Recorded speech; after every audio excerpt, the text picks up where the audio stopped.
Ready, set, hut, hut. As the hills of West Virginia resound with the sound of gold and blue football.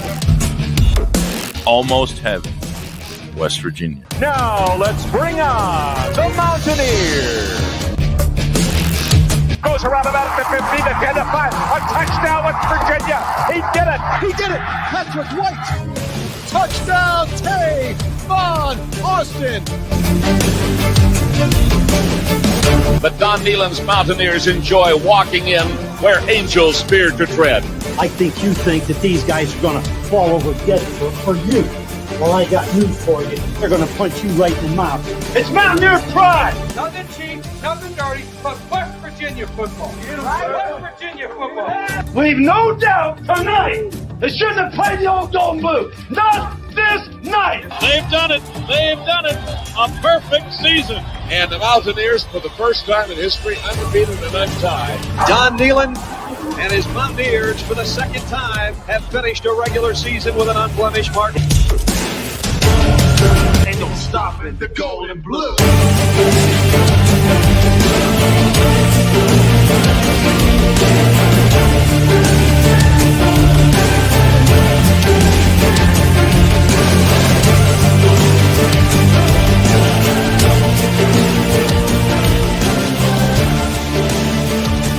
It is a great night to be a Mountaineer wherever you may be.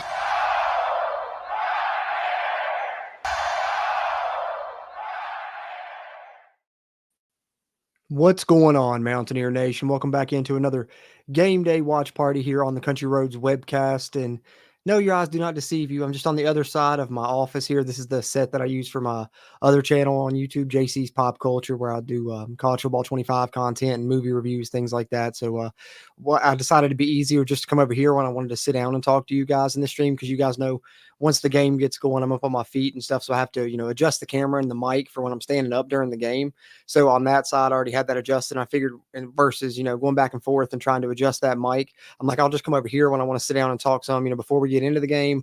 And, maybe a little bit halftime, end of quarters, come over here, sit down, talk with you guys for a little bit before, going back over to the main side, the Country Roads webcast side that you guys are used to seeing in the background. And I'll be on that side, of course, for when we get into the play-by-play of the game once the game starts, and going through, sharing my commentary as we go throughout the game and talking with you guys in the chat a little bit as well. I always encourage you guys, share your thoughts, and we'll talk about the game here. Obviously, wish we could show it on screen. Can't, unfortunately, but we will provide play-by-play here. So, if you aren't around where you can watch the game, I'll let you know everything that's going on, try and keep you updated as much as possible. And if you are watching the game on your TV, hey, turn it on your TV, have me on an earbud or something like that. And, you can chime in the chat with your thoughts as you watch it. I've been having a lot of fun doing these this season, so excited to get in here for another one. I see Drum Wolf in here. Let's go Mountaineers. Appreciate that, Drum Wolf, as always, man. Let's go Mountaineers indeed. Michael's in here again. What's going on, Michael? Appreciate you coming back in. Pitt fan from last week, hoping to join in again since he's been under the weather since last Monday.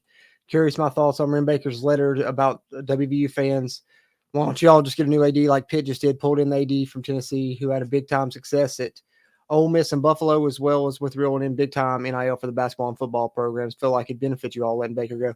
I think it's way too early. Baker's done a really good job, and I honestly fully believe he'll make a good decision when it comes to this, football coaching move, whatever he has to make when it comes to it. And I think that he did a good job making that letter kind of vague to where you could take it as, oh, he's saying that there may be, something on the horizon in trouble for the staff, or you could take it as a vote of confidence. You could take it multiple different ways. And I think it was purposely vague in that manner because he's really, waiting to see how things play out. And I'm sure he's judging things and seeing some of the things we have throughout the fan base. So I want to see what he does with this first before, we start putting fire in Baker, because he's done a great job since he got here, especially with all the tumultuous situations he's had to deal with. And he's really embraced NIL a lot more than our former athletic director. That's why we got rid of ours, because he wasn't embracing NIL as well. And Ren Baker's done a better job of that. Appreciate you coming in here again, Michael. Hey, what's going on, Eric? Appreciate you, Dad. Let's get that W. Got my dad in the chat. Y'all be nice to him. Nervous wreck, Eric Flowers says, down to the wire on an $800 parlay. Oh, man. I hope you hit that one, Eric. That's rough, man. That's rough. I still haven't switched to our game yet. When it gets ready to switch to ours, I'm going to go back to the I'll switch over to the other side there and get ready to stand up and do the play-by-play and stuff, guys. But I appreciate y'all and everyone that's in here live, or even if you're watching this after the fact on playback. Sometimes that happens as well. Just while you're in here, hit a thumbs up. Give me a like on the video. Helps a ton with the YouTube algorithm. And be sure to subscribe here for a ton of WVU football content throughout the season. 2 podcast episodes a week. Couple live streams, members only content there as well if you'd like to join as a channel member. So appreciate that though as well. Just a like and the subscription, fast, easy, and free to do, and they really help a lot here as we continue to try and grow, if I could get it out right, the CRW community throughout Mountaineer Nation. But hey, got Orlando in here. Appreciate you, Orlando, hopping in. Let's go WVU, he says. Hey, indeed, let's go WVU. Let's go Mountaineers, Orlando. D-Hop Gaming 5 says, here we go. Drumwolf says, Brent Baker, not the problem. I agree. Hey, my mom's in here too. Y'all be nice to her in the chat there. Love you too, Mom. Glad to see you hop in here for a second. So the kickoff is at 7:10. So we got about 5 minutes, guys. We got about 5 minutes. West Virginia taking their, what I heard on the pregame when I was listening to it a little bit there, longest ever road trip for a conference game in school history. And of course, it's going to be the first ever meeting between WVU and Arizona. So excited to see what happens here.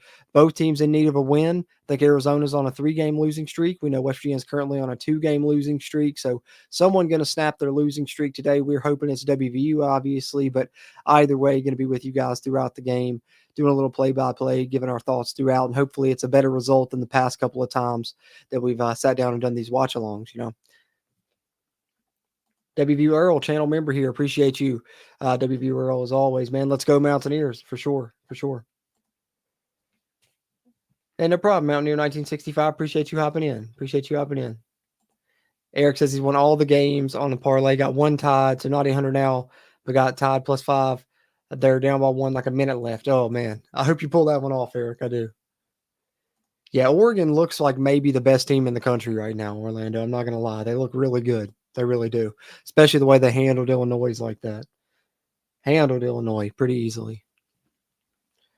For sure. Let me pull up the scores real quick while we wait on kickoff, and then I'll switch over to the other side of my set here and get set up to do a little commentary. But I know I definitely want to pull up the Big 12 scores.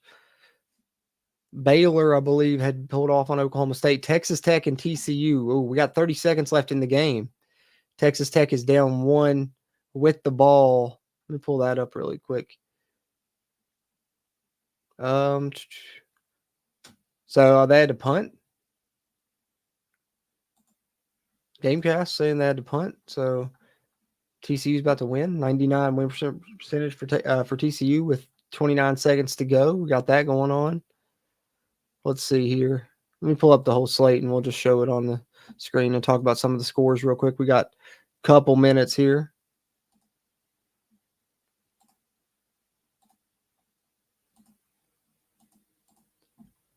So TCU and Texas Tech down to the wire. TCU looks like they're going to pull off the 1-point victory. BYU just officially beat UCF 37-24. Vanderbilt making a run on Texas late. Texas was up in that one, 24-17. Vanderbilt with the ball, trying to put a drive together to tie that one up. Cal 44-0 over Oregon. Ohio State in a closer one with Nebraska. Nebraska definitely covered that one, 21-17. Oregon over Illinois, as Orlando said, they're 38-9. Alabama bounced back in a big way, 34-0 win. Wake 27-24 over Stanford. Let's see. I want to pull up just the just the Big 12 here, and then we will get ready to get into this game, man. It'll be about time for kick then. I'll swap over to the other side, and we'll get into it. So it looks like TCU going to defeat Texas Tech by 1. Utah and Houston just getting going. Utah up 7-0 currently. We're getting going. BYU, UCF. BYU got the win. Baylor gets the win over Oklahoma State. Then we still have Kansas State kicking off an hour after us. And then the late kick, Cincinnati and Colorado. We'll be able to catch the tail end of that after the Mountaineer game. But having said that, guys, I'm going to get ready to get into it. Continue to throw your thoughts in the chat. I'm going to pop off on this side, hop over to the other side of the office. Be about 60 seconds. You see me back up on here on the screen and be game time. Let's get into the play-by-play and get into talking a little bit about this game, doing the live watch along here. Fox Sports 1, FS1, if you want to turn it on in your television as well.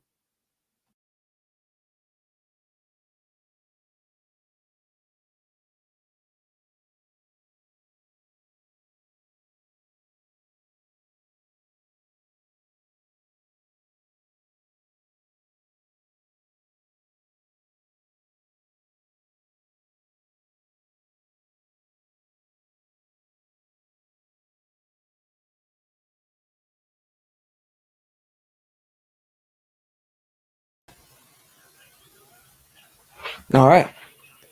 There we go, guys. Perfect timing, too. They're just now getting to the game on FS1. 98 degrees in Tucson. See if West Virginia gets the ball first here. If they do, it'll be – looks like they are, I believe, as well. So what's it? 14 consecutive games West Virginia has gotten the ball first, guys. I'm hoping we get cross-play for Dynasty and College Football 26. I'd be shocked if we didn't, honestly, Orlando. I really would. All right. They do got Preston Fox back on kick return, something they had talked about doing to get him some more touches because they like him so much as punt returner. They put him back there some last week. Looks like they're going to keep doing that. Preston Fox was back there. But I think Arizona's kicker has not had a kick returned yet this season. All touchbacks, if I'm not mistaken. I think I remember hearing that on the radio show this week. So Jaheim is back. Good to see him back from his injury after having to be out the second half last week. No Garrett Green, no Wyatt Milam. So we got Nico at quarterback, Johnny Williams at left tackle.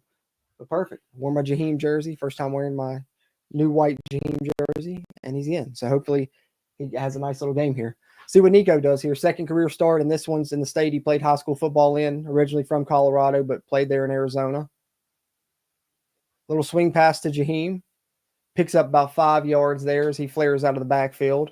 Should be about 2nd and 6, 2nd and 5 for WVU to start this game. Showing the starting lineups there. Everything pretty much as expected except for Nico and Johnny Williams. West Virginia going quick here.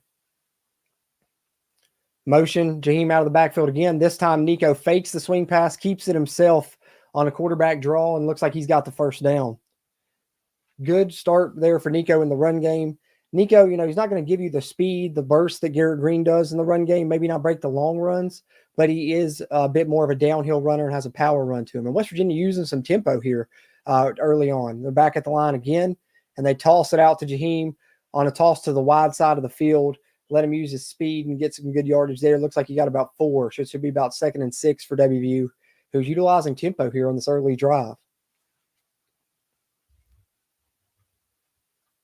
Back to the line again. They're ready to go. Nico dropping back on 2nd and 6. He's throwing the ball downfield. He's got Rodney Gallagher slightly overthrew the pass there a little bit. It looked like Rodney Gallagher on a corner route was going to be there. Instead, it'll be 3rd and 6 for WVU here.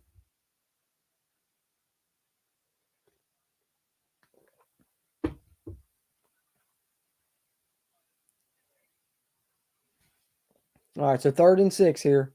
3rd and medium for WVU. Gotten 1 first down on the drive, but they haven't really ran the clock like I would think they would normally. They like to possess the ball. I'm surprised to see him come out and use tempo, but maybe just trying to catch Arizona off guard a little bit. 3rd and 6 here. Nico in the gun. CJ in the backfield this time. He's got a slant over the middle to Justin Robinson, who catches it and breaks tackles. He's got about 15, 16 yards. We got a flag down on the play, though. See what this call is.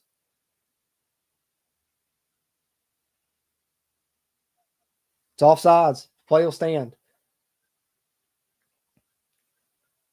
Glad to see that there from Justin Robinson. He made a big play in the backyard brawl. Then been dealing with an injury kind of since then. He's had, I think, 1 catch since then.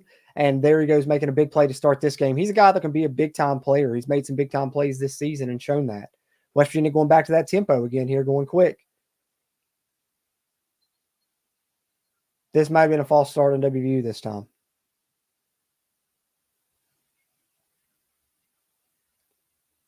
And it is. Nico and Brandon Yates looking like they had a little miscommunication there on, I guess, when he was wanting the ball snapped or if he wasn't wanting the ball snapped maybe. But it'll be 1st and 15 for WVU nonetheless now. About 90 seconds into the game here.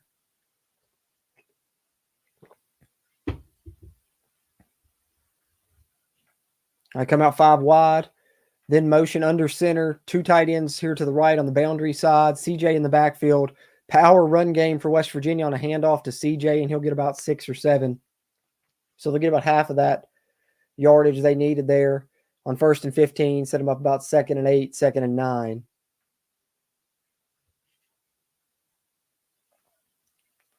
Going under center again. Same formation. This time it's a fake, and they're rolling Nico out on a rollout here, play action. Oh, and a late toss there to Traylon Davis. Good job by Nico, just extending that play all the way out, having a couple guys draw in on him, and then just dumping it off to Traylon Davis really quick once the guys committed, thinking Nico was going to take off and run. Good play by Nico there. Scrambling out, and of course, good design there, have him rolling out to the left with him being left-handed versus, of course, Garrett Green, who's right-handed. So you pick up 8, 3rd and short here, 3rd and 1. WVU shown a couple under center plays here in this early drive, back-to-back. Now let's see if they go back under center here on 3rd and 1.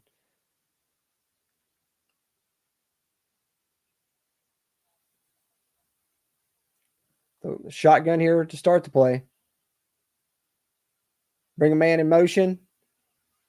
Hand it off to CJ. Behind the man in motion was Cole Taylor, who leads him through the hole, and it's a big-time run there for CJ Donaldson. West Virginia, a little power football here early, picks up about 5 there on 3rd and 1. West Virginia putting a good drive together here to open this football game. Down to under 12 minutes to go here in the first quarter now. WVU up to the 28-yard line of Arizona. They'll show 5 wide here. Motion CJ Donaldson into the backfield now with Nico. Still both tight ends on the field here for WVU.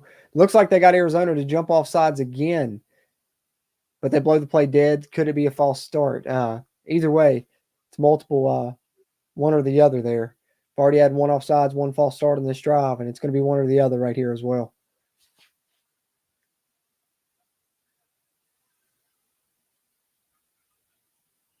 Yep. It's going to be another offsides on Arizona. West Virginia must be doing some good stuff with the snap counts here early on. So that should be, is that 1st and 5, I believe? 1st and 5 up to the 23 of Arizona. Play clock down under 10 seconds. Nico looking to the sidelines. Getting the play in late here. Gets the snap off. 1 second to go. It's a handoff to Jaheim, who's back in here. Picks up about 3 or 4 yards. Another flag on the play. It's a holding. So back to 1st and 15 after we're at it 1st and 5 and potentially about 2nd and 1. Get the holding call on Jaquay Hubbard here. Showing the replay now. Yeah. And then I guess it says he had his hands on the outside, maybe there. They just kind of looked like they were locked up, but nonetheless, it's a holding.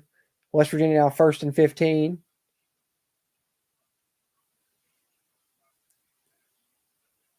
Back on the 33 now of Arizona. Play action fake, and they set up a screen to Jaheim White. He'll pick up about 5 yards there. Get it back to about 2nd and 10, maybe 2nd and 9. Yeah, 2nd and 9. They'll call it a gain of 6. Nico, 3 of 4, 27 yards right now. And I like the game plan early here in the script. Hopefully West Virginia is able to, maintain after Arizona makes adjustments and have some good answers for those things. But this early script has been good stuff for Nico. Multiple plays with him rolling out to the left, getting him outside the pocket, getting him some easy access throws. It's been a good drive here for WVU. Getting close to the red zone now. 2nd and 9. Back in the gun here. 4 wide, 1 being of Cole Taylor.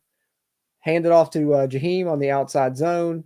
Hit right at the line of scrimmage. It's going to be 3rd and long. 3rd and 9 for WVU here. Under 10 minutes to go in the first quarter.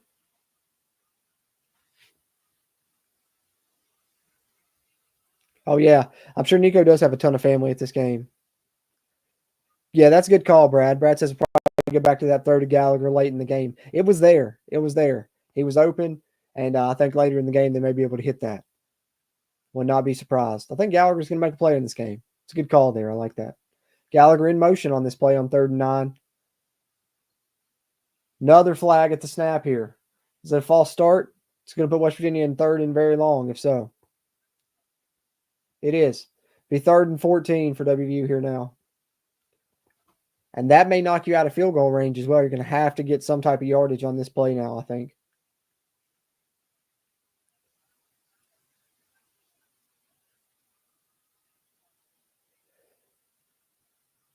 A lot of issues on both lines here early. 2 false starts, 2 offsides on the opening drive of the game.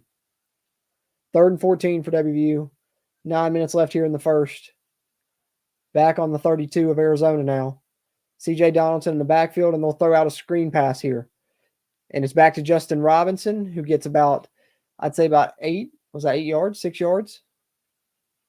So I'd say about 6 yards. It'd be 4th and 8 for WVU, but that probably gets you enough for you to attempt a field goal here with Michael Hayes.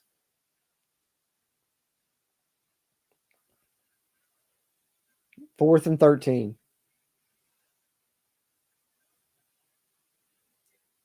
Or excuse me, 4th and 9, they'll call it.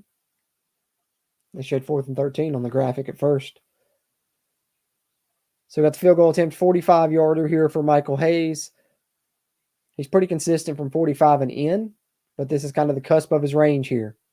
This will be his longest of the season, actually, and he drilled it straight down the middle and had good distance on it as well.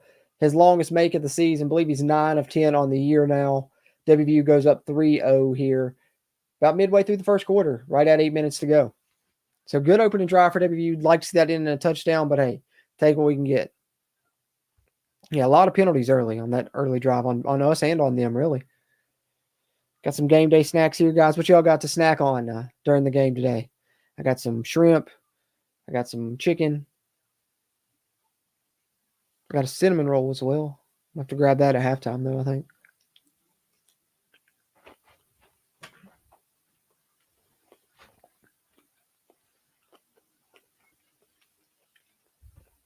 What's up, Kenny? Good to see you in here, man. Hope you're feeling better, man. Appalachian Paisano says his kid's French toast sticks. Hey, French toast sticks, don't sleep on them, man. That's good stuff. That's good stuff. Drumwolf said he's got pizza and chocolate chip pie. Ooh, that sounds good. Chocolate chip pie, I like that. That sounds good. Not hating on that one. I was going to make some pepperoni rolls, but I didn't get around to it, so it is what it is.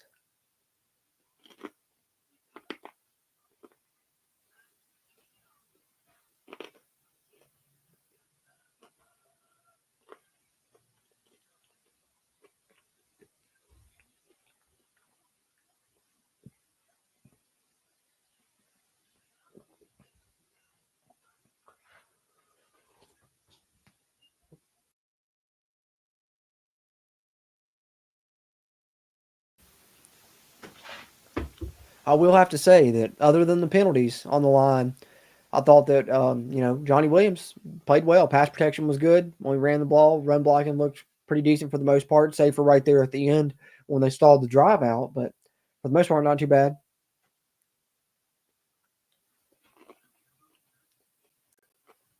I should have a cheese platter, Eric. That'd be good. I'm going to have to get that. Usually I do have some of that Aldi cheese.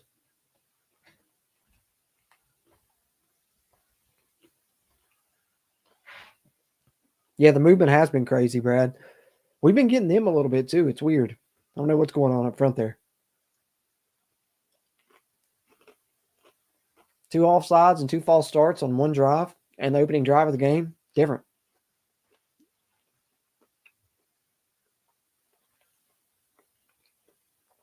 Shot of Fafita and McMillan here as they get ready to get back to the broadcast.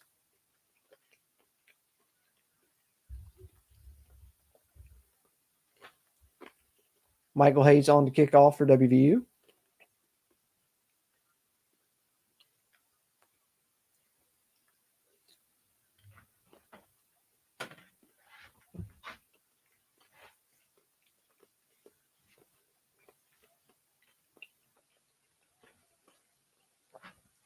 Mentioned Arizona, kind of the opposite of WVU. Their kicker has nothing but touchbacks on the season, and we've struggled to kick touchbacks on the season. This one will be returned as well by Arizona. Oh, he's got a hole. Closed pretty quick by WVU, but he gets up near the 30. So decent field position for Arizona to come out here with their first drive. Just over 8 minutes to go in the first quarter. And let's keep an eye on the West Virginia defense, see how they perform in this game. No Aubrey Burks yet again. KK Tarnu getting the start at the spear in place of him. and no Aiden Garden still at corner. Dantes Fagan in there getting the start in his place. But TJ Jackson back in the starting lineup. Hammond Russell should be good to go as well. Hoping to see a good game for TJ Jackson in his return here to the starting lineup. Arizona with the handoff here on first down. Get about 2 or 3 yards, and right on cue, TJ Jackson with the first tackle of the game for WVU.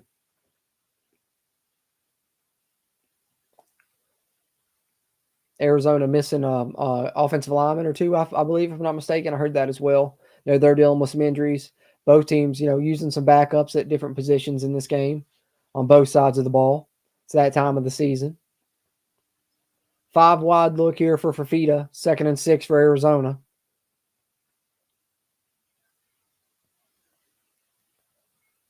West Virginia brings 4. Drops back. He's got a man wide open over the middle. It's McMillan. T-Mac makes a guy miss as well, and he crosses all the way up to the WVU 37-yard line. Big play there for McMillan as Fafita goes 5 wide. They shoot McMillan over the middle on a deep crossing in route. Catches it near midfield and gets a little yardage after the catch as well. That's going to happen some throughout this game. That's one of the best receivers in the nation. First-round draft pick. T-Mac right there. The big play for Arizona. Followed up with a 3-yard run. 2nd and 7. Up on WVU side of the field now. Graphic on the screen showing McMillan has 44% of Arizona's receiving yards on the season. It's the most of any Power 5 player. Power 4, I guess it is now. Another run for Arizona on 2nd and 7. Oh, the back gets around the edge. Oh, he fumbled. The ball pops loose. Garnett Hollis has recovered it. Wow, a good run there from the running back who got around the edge, and then as he got hit, the ball popped out, rolled back down inside the 20, and Garnett Hollis is able to recover it. West Virginia forces a turnover, something that we haven't been able to say at all hardly this season, or a lot in the Neil Brown era in general, but it just happened there. And you know who it was? KK Tarnew coming in, getting the start for the injured Aubrey Burks, makes a play, hits his helmet dead on the football, pops that thing out, and Garnett Hollis gets the recovery. Shout out to KK Tarnew. That's a next man up thing right there.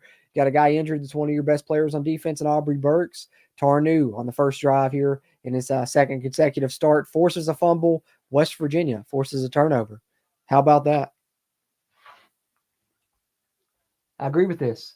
About time, David Friedline. About time is exactly right.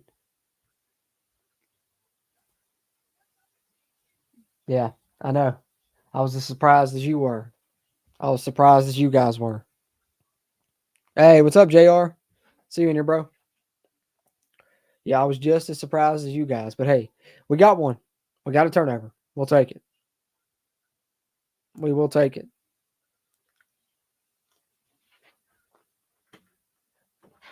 And I will eat a shrimp to celebrate.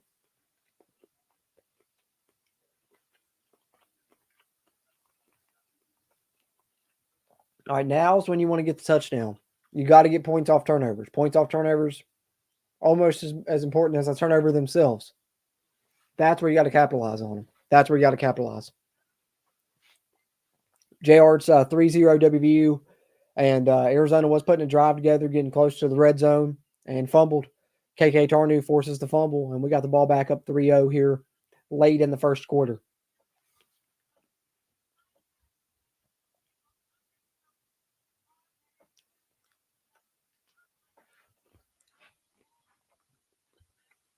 Got a commercial break going on, guys. Obviously, when you don't hear me talking as much, it's usually a commercial going on.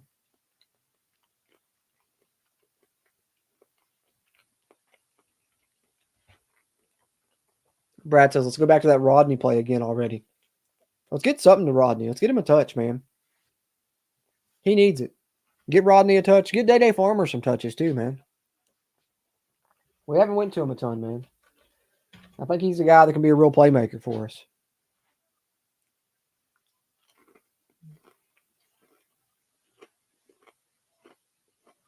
Drum Wolf calling for the tight end time. Yeah, they've been on the field. Sure something coming to him soon. Pretty good first drive for Nico, JR. Pretty good first drive.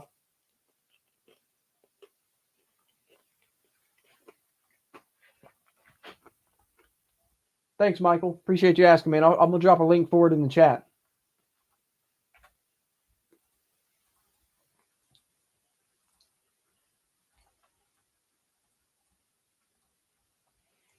There's a link for it in the chat there, Michael, if you want to check it out.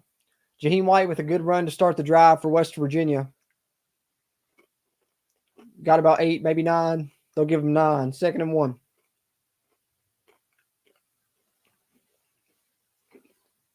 WVU going quick again, using a little tempo early in this game.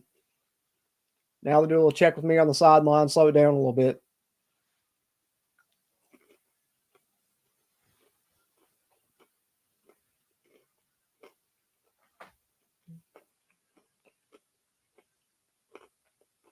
Play action. And wide open down the field. Big play there from Nico to Traylon Ray. 2nd and 1. Play action for Nico.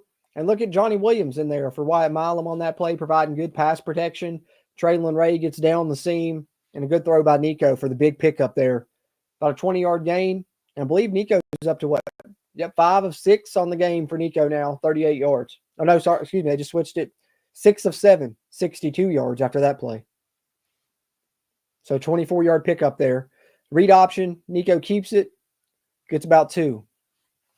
2nd and 8. WVU up to about the Arizona 47-yard line here. Under 5 minutes to go in the first quarter. Up 3-0 currently. Nico is looking good, guys. Looking good here early. Nico drops back here on 2nd and 9. He's throwing the ball downfield. Oh, in and out of the hands of Traylon Ray. Good deep ball there from Nico, though. Traylon Ray with just a half step on the man, and Nico put it where only he could get it. Just couldn't quite get it hauled in there, but it was in his hands for a second. It'll be 3rd and 9 for WVU.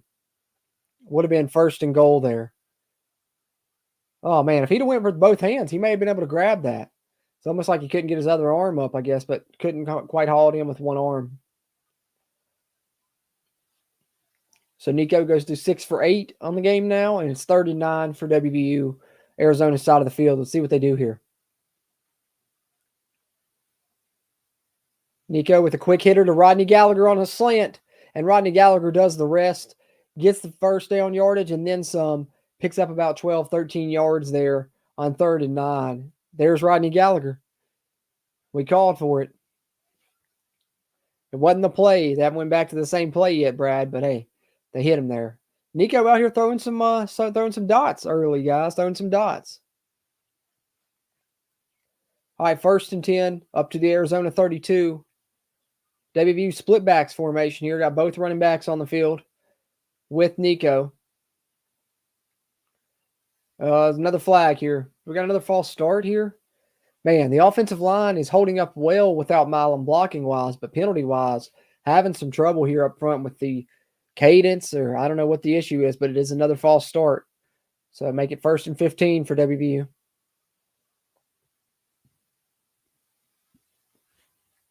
I like that look, too, with both C.J. Donaldson and Jaheim White on the field together in split backs formation. Don't know if they'll go back to it right here, but if they don't, hopefully they go back to it later in the game. And they don't go back to it here. They got both tight ends on the field, though, together. Double wing, 2 wide receivers, and Nico play action fakes to CJ. They try and set up a screen to Cole Taylor. Hey, and there you go, Drum Wolf. Getting everything we asked for on this drive.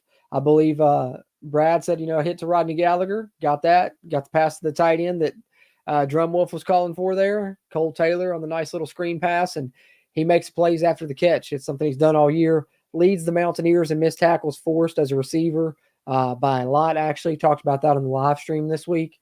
And there he forces a couple and gets another 1st down for WVU after they'd fallen behind the chains with another false start penalty.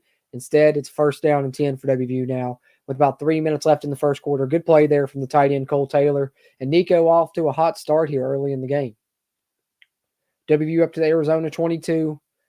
Late in the play clock, they might have to call a timeout here. Did they get the timeout? They did.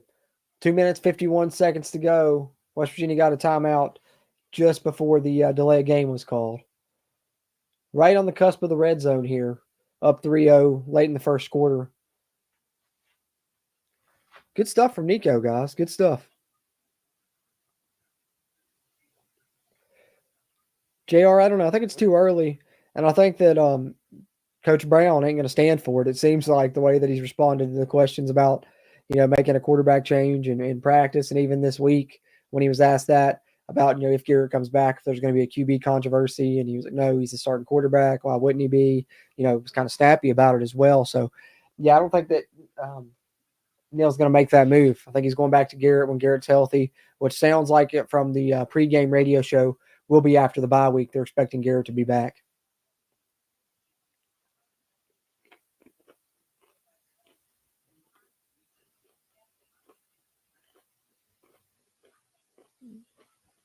Yeah, we had to call that timeout. David didn't have a choice, man.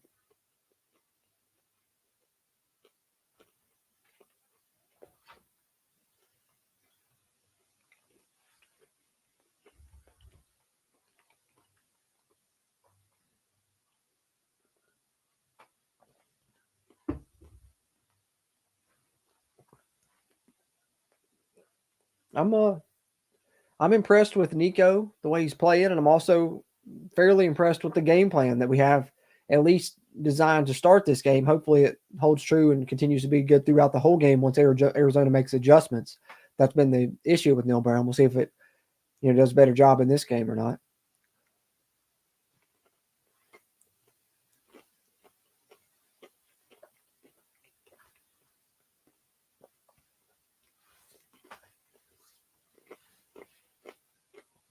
Commercial break here. West Virginia near the red zone whenever we come back from it, guys, here late in the first quarter.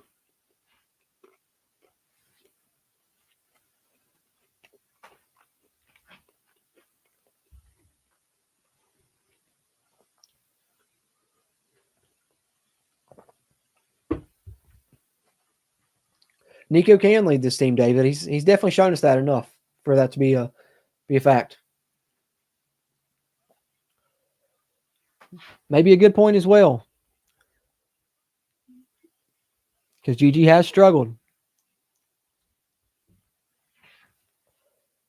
One of 3 Power 4 schools not to appear in the AP poll since 2019. Of course, now the Vandy was ranked. It's now just us, Rutgers, and Texas that have that claim. As they're talking a little bit about the Neil Brown era here on FS1 as they get back to the game. All right, guys.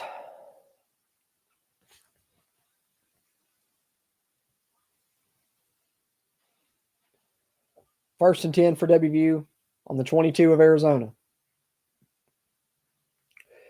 West Virginia comes out. Check with me to the sideline. Maybe changing the play a little bit. Late into the play clock now. Did they get Arizona to jump again? It was awfully close. It's a 3-yard run there for Jaheim. Be about 2nd and 7 for WVU. Arizona is either getting a beat on West Virginia snap count or West Virginia is just switching them up a lot. I don't know what's going on up front there.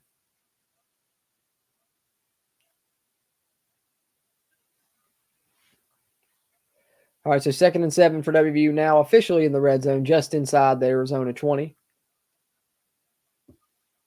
West Virginia going under center here. 12 personnel, 2 tight ends, both here to this strong side here of the field, the wide side.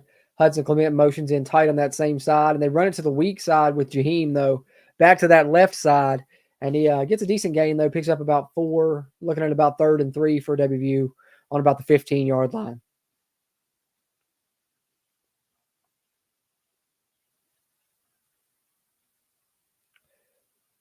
Yeah, need a touchdown would be great. Touchdown would be great, David. But at this point, you got to, at least hit the field goal. If you get that, and at least you get points off turnovers. That's the most important thing, is to get some points off this turnover, but touchdown would be massive right here, I think. West Virginia spreads it out here on 3rd and 3. Trips receivers all here to the wide side of the field, but it's a QB draw for Nico, who can't quite slip through with the line of scrimmage. Good job by Arizona kind of closing those gaps, not letting him squeeze through on the designed quarterback draw.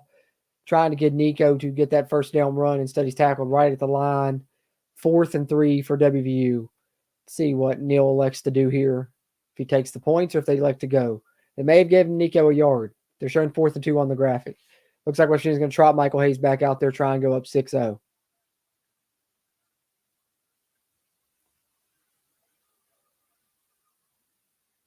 $32-yard attempt this time for Michael Hayes, who just hit his season long, a 45-yarder.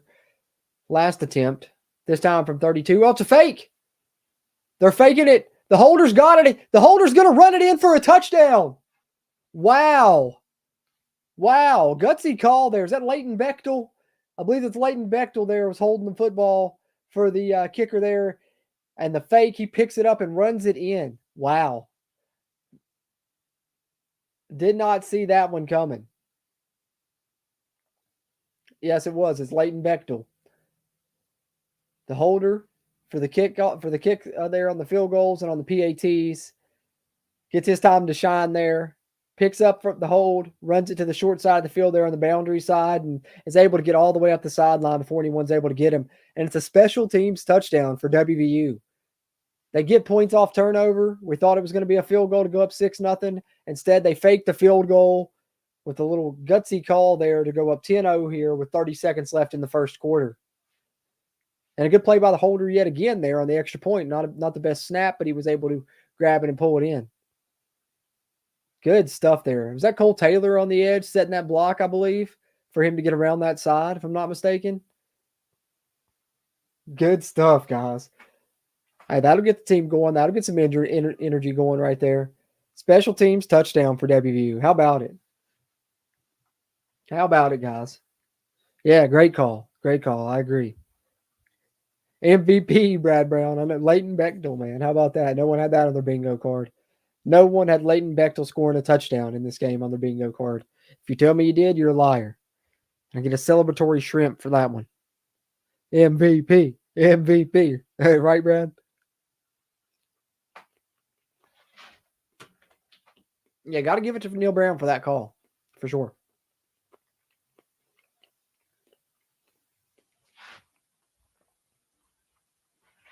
Michael, I agree that he does seem to have a good game plan today and some good things going. But also, the other side of that coin is that this is what he does. He does this against teams that don't have winning records and handles them pretty good. But then when we play in big games, he can't win them. 9 straight losses versus ranked teams.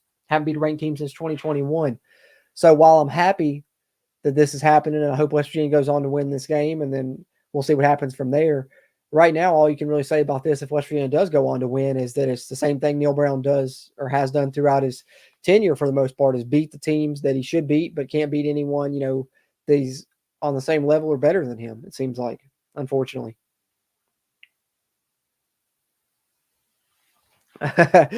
Brad, I know I wasn't expecting it either. I almost missed it myself. And I happened to see him pick it up and take off. I knew he had the first down because there wasn't too many people there once those two guys held those edge blocks, which I didn't see who the other one was. I believe one was Cole Taylor holding the block on the edge there for him to get around. But then I was like, oh, he might score, and he was gone for the touchdown. Gutsy call, special teams touchdown for WVU. First touchdown of the game, Leighton Bechtel, the holder, the backup punter.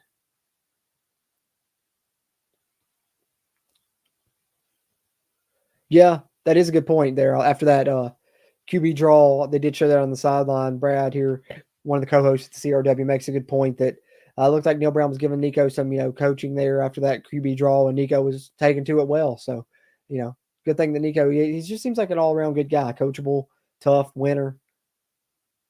And let's see if I can see. I can't see the number on the other one because of the glare of the sun, but that is Cole Taylor that held one of the blocks there on the edge. Couldn't see the number of the other guy there on the glare. So West Virginia up 10-0 here, 30 seconds left in the first now, about to give the ball back to Arizona.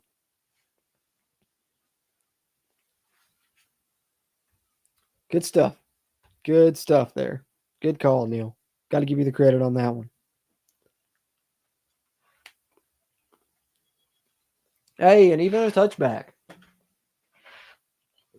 West Virginia with a touchback on the kickoff. Golf clap for that one. Good special teams day so far.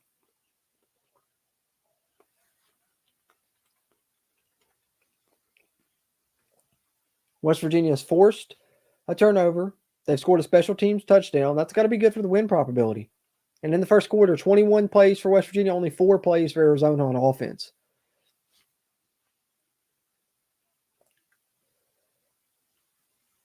All right, down 10-0 here. Arizona with the ball on their own 25. May get 2 plays off here before the end of the quarter, or this could be the last. They'll run a screen to T-Mac. West Virginia does a good job swarming to him. He'll only get about 2 or 3. 2nd and 7 for Arizona. See if they try and run another play or if they let the quarter end. They're just getting set up like they might try and run one more. Under 10 seconds now, though. Got 5. We got 4, 2, 1. They're not going to get it off. That'll be the end of the quarter. WVU up 10-0 after 1 quarter there, guys. Very nice.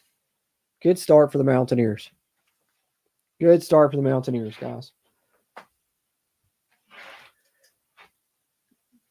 All right, and with that, while we're taking this first commercial break, I'm going to run and take my first bathroom break of the stream. I'll be back about 60 seconds. If anybody pops in, just tell them I'll be right back. But yeah, commercial break, end of the first quarter, guys. WVU up 10-0 here over Arizona with a special teams touchdown, and they've also forced a turnover. Arizona with the ball here to start the second quarter when we come back.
All right, guys, back like I never left.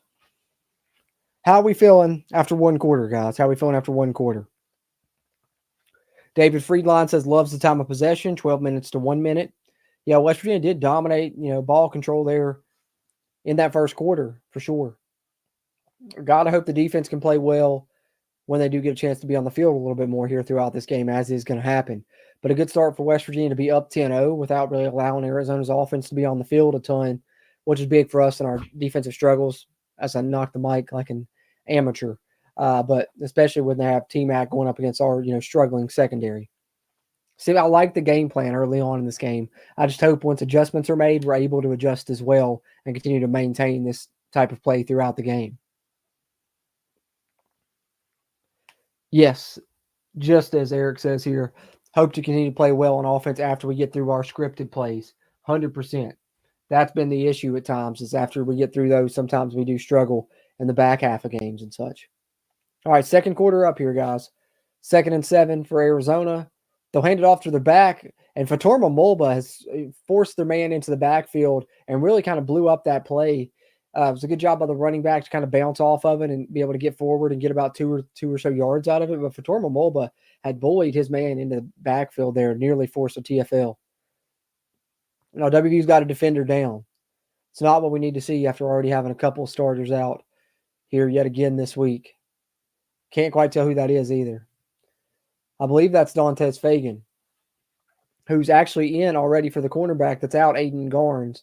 So West Virginia essentially going to be down to the third string corner here, playing in one of those spots, which I'm guessing we're going to see Jacoby Spells or TJ Crandall get in now here. But hopefully Dantes Fagan is okay. Looks to be in some pain there, unfortunately. Hope it's nothing serious.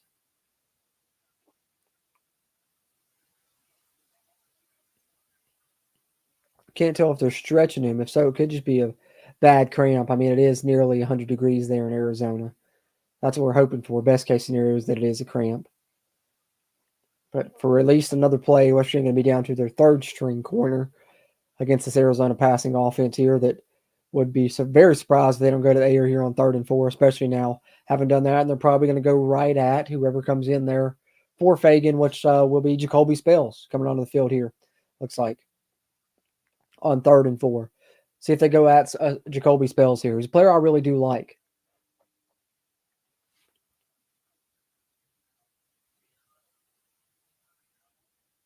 Hey, Michael, yeah, got to be quick, and when you're trying to do these bathroom breaks while you're live, man, I'll try and get back as quick as I can. Except at halftime, I'll take a decent break for, pretty much most of halftime, but in between quarters and stuff, I don't want to keep you waiting. I don't want to miss any plays either. Oh, good throw there by Fafita, and Arizona converts on 3rd and 4, moves the chains. They don't go right at the cornerback, actually. Surprise. They go into the middle of the field there, and tough throw right there, but just a place where no one could get it but the receiver. Good job by Fafita to do that, and Arizona moves the sticks. No, Fafita 3 of 3 so far in this game. Arizona 1st and 10 at their own 39. They're going the pistol here, and they'll hand it off to the running back, Conley there, I believe.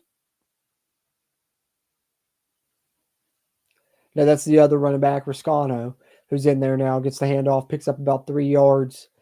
2nd and 7 for Arizona now.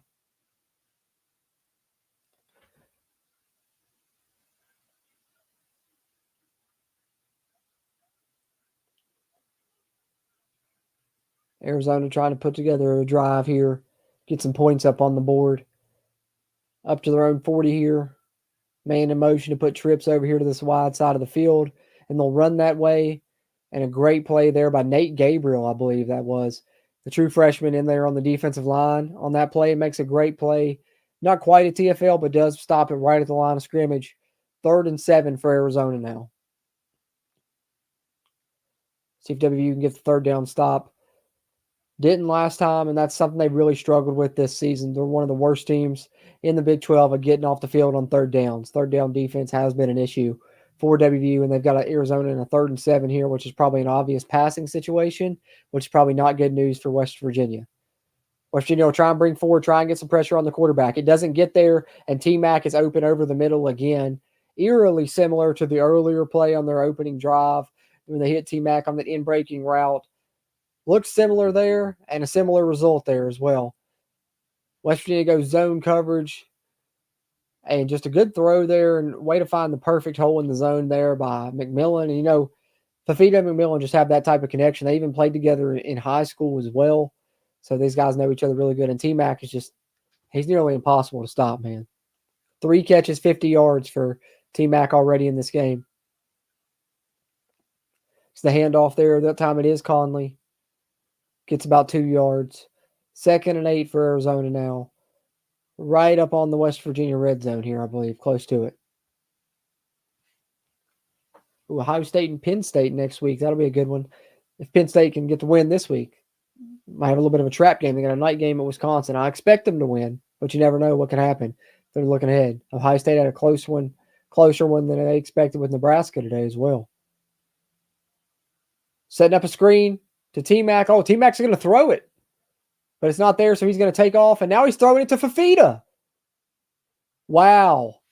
I don't even believe that was the design of the play. I believe it was supposed to be a double pass by T-Mac, but he was going to throw it down the field. It wasn't there.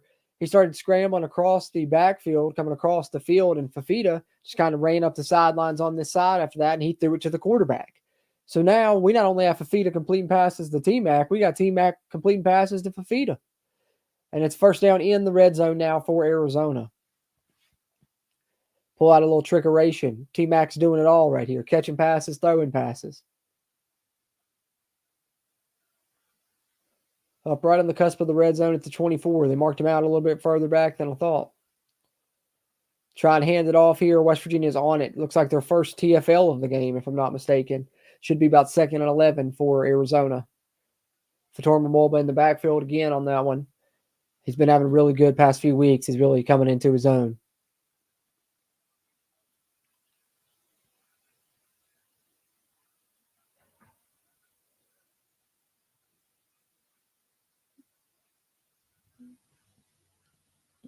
2nd and 10 they'll call it. So they'll give him back to the line, actually.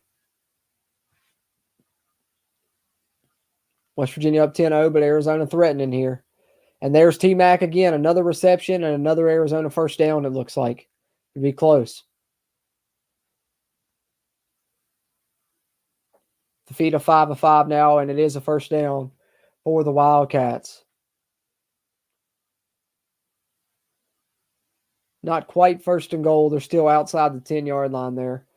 But they put together a good drive here already, 10 plays. Over 5 minutes off the clock. Fafita has yet to throw an incompletion in the game. And T-Mac has over 60 yards, if I'm not mistaken.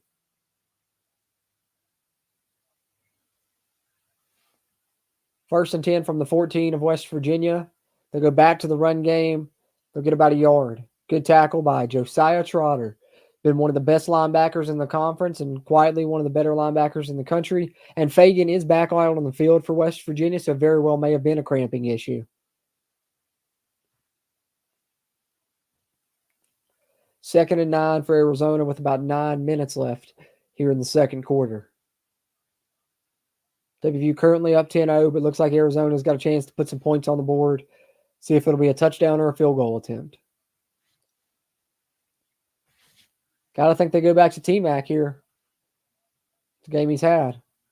Instead, they'll try and run it again, and Conley gets the edge this time, and it picks up a good gain there. It's about 6 or 7.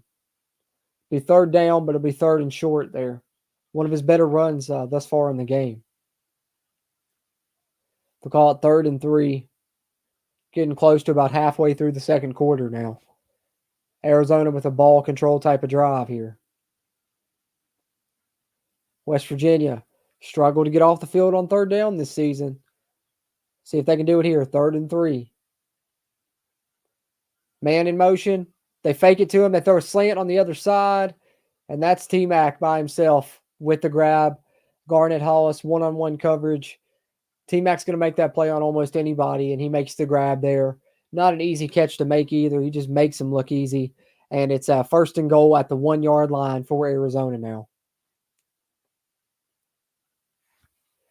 West Virginia got some pressure on Fafita, but he was able to sidestep there enough to be able to get a visual for him to throw that slant pass in there for McMillan. Set up 1st and goal with the 1. Arizona looking to make this a 1-score football game. They'll come out in a pistol, send a man in motion, hand it off to Conley. He's into the end zone. Touchdown, Arizona. It's going to be 10-7 here, pending the extra point. Quali Conley punches it in for Arizona, who answers back. 7 minutes to go here. 7.5 minutes to go, I should say, until halftime. It's going to be a 10-7 ball game now. WVU unable to stop Arizona's passing attack right now. Fafita, I don't believe, has thrown an incompletion yet in the game, and T-Mac is absolutely eating West Virginia alive. Kind of what we feared and kind of, unfortunately expected to happen with the way our defense and passing defense has played this season, and this being the best receiver we've had to face yet. All our worries coming true here early. That's why I said earlier, it's lucky West Virginia was able to force that turnover, get the points off of it, and get up 10-0 before Arizona's offense had a chance to really extensively be on the field. Because once they did, I was afraid we would see stuff like this, especially with some of the injuries West Virginia has with what was already a struggling secondary, and Arizona puts it together that drive. Fafita looked good, T-Mac looked good, and Arizona makes it a 10-7 ball game now. Yeah, we're going to have to get pressure or we're going to have to get turnovers, man, because we're not going to stop that passing attack, long term. It's not going to happen. They're too good, man, especially against our secondary and our pass defense. I know, Drumwolf. You think we'd have had a better plan coming into this game to at least try and limit T-Mac early. He's been eating all over the field already.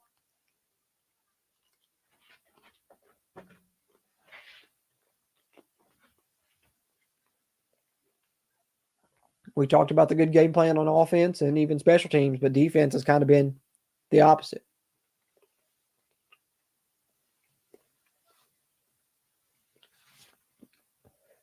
Credit to them for being able to force one turnover at least. So shout out to KK Tarnew. Could end up being a big play in this game.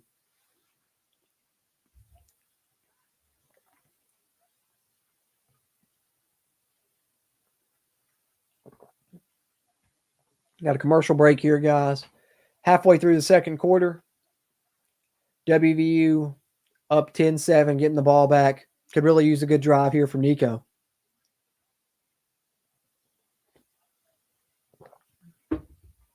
Like I said, as has become customary with these streams, guys, at halftime, I'll bounce away for about 10, 15 minutes, then come back, chat with you guys for a couple minutes before the game gets back going.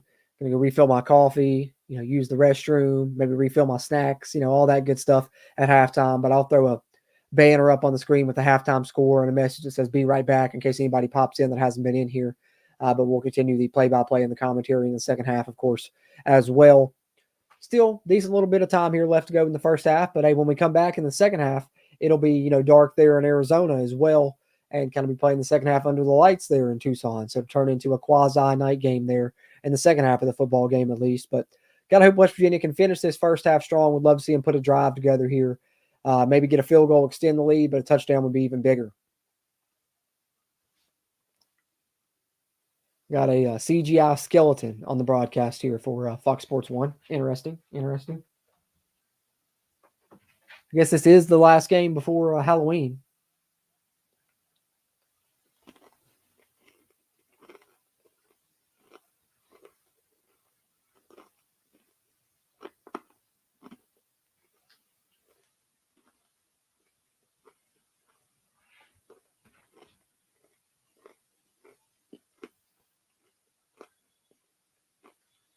The streak of the Arizona kicker continues.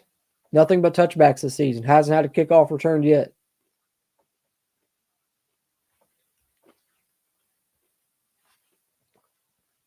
All right, WV back out on the field. CJ coming out on the field with Nico. Traylon Davis on the field as well.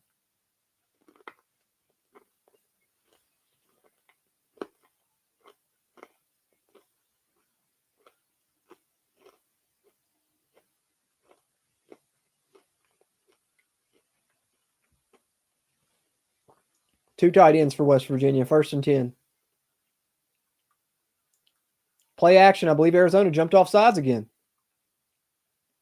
Play action and a dump off pass to CJ, who'll get about 6, but I believe it's going to be off sides in Arizona. I believe it's going to be 1st and 5.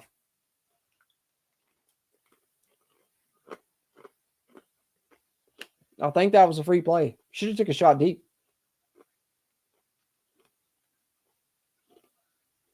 And it was.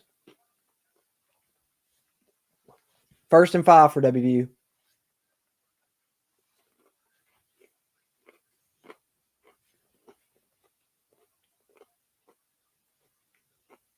Same formation. Both tight ends on the field.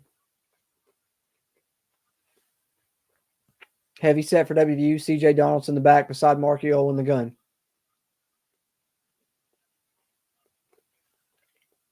This time Nico fakes it to CJ, keeps it himself, gets about 2. So 2nd and 3, 2nd and 4 maybe. After it was 1st and 5 following the offsides penalty on Arizona.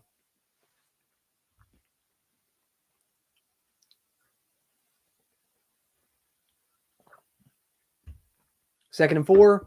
This time they do give it to CJ, and he's right up near the marker. Might be about a half yard to a yard shy. 3rd and 1 for WVU. It might have marked him even shorter. They're calling 3rd and 2 on the graphic. Looks like 3rd and 1 to me, though.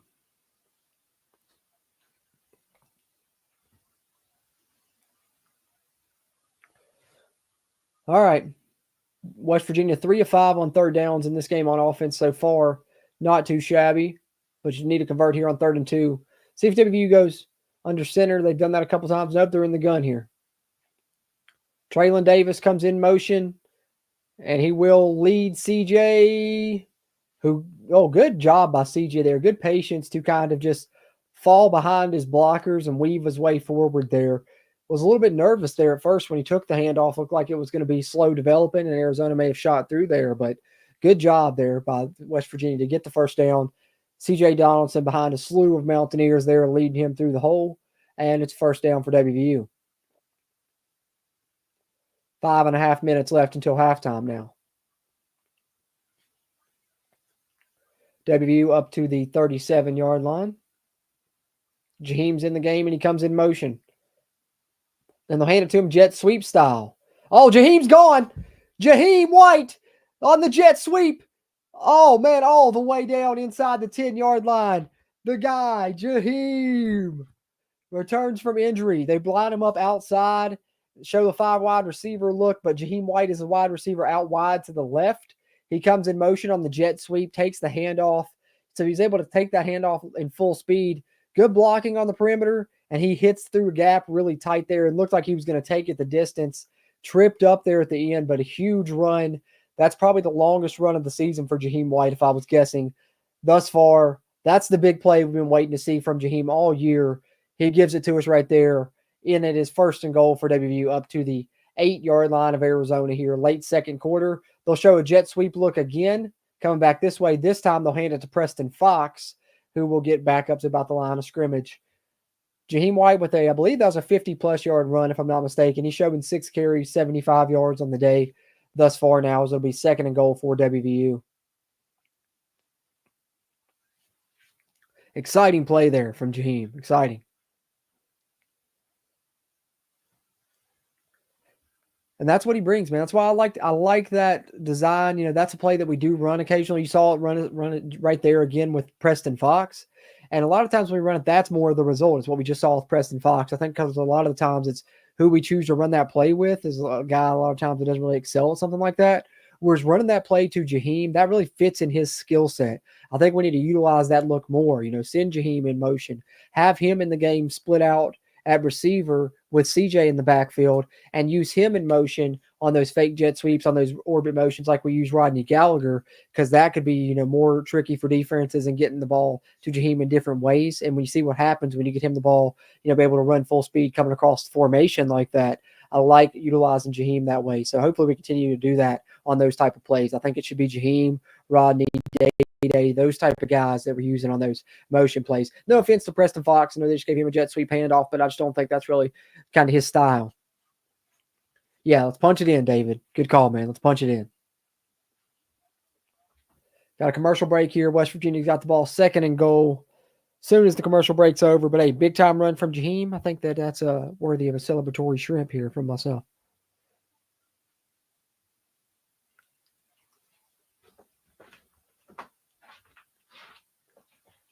And it's commercial break, so no better time to eat one.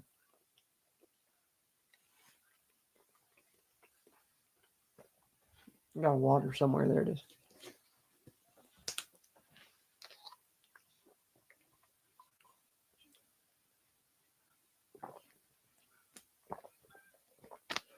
Oh, well, of course, Michael. Of course.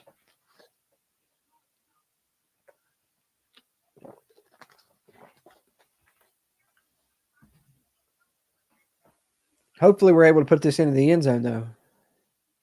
It was, Eric. I agree. Definitely a shrimp-worthy run there from Jaheim. And the first game I've gotten to wear his white jersey, too, so maybe that's a good omen. Yeah, I thought he was gone, man. I believe when he got the handoff and got through that first wave, I was like, oh, he's going to go. He's going to go for 6, I believe, or said something like that. You know, when you get in the moment, adrenaline's running. I couldn't tell you what the hell I said exactly, but something along those lines.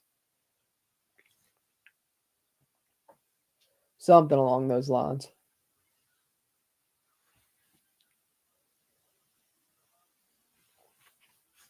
All right, coming back here. See if WVU can punch it in. Wisconsin currently up 3-0 on Penn State.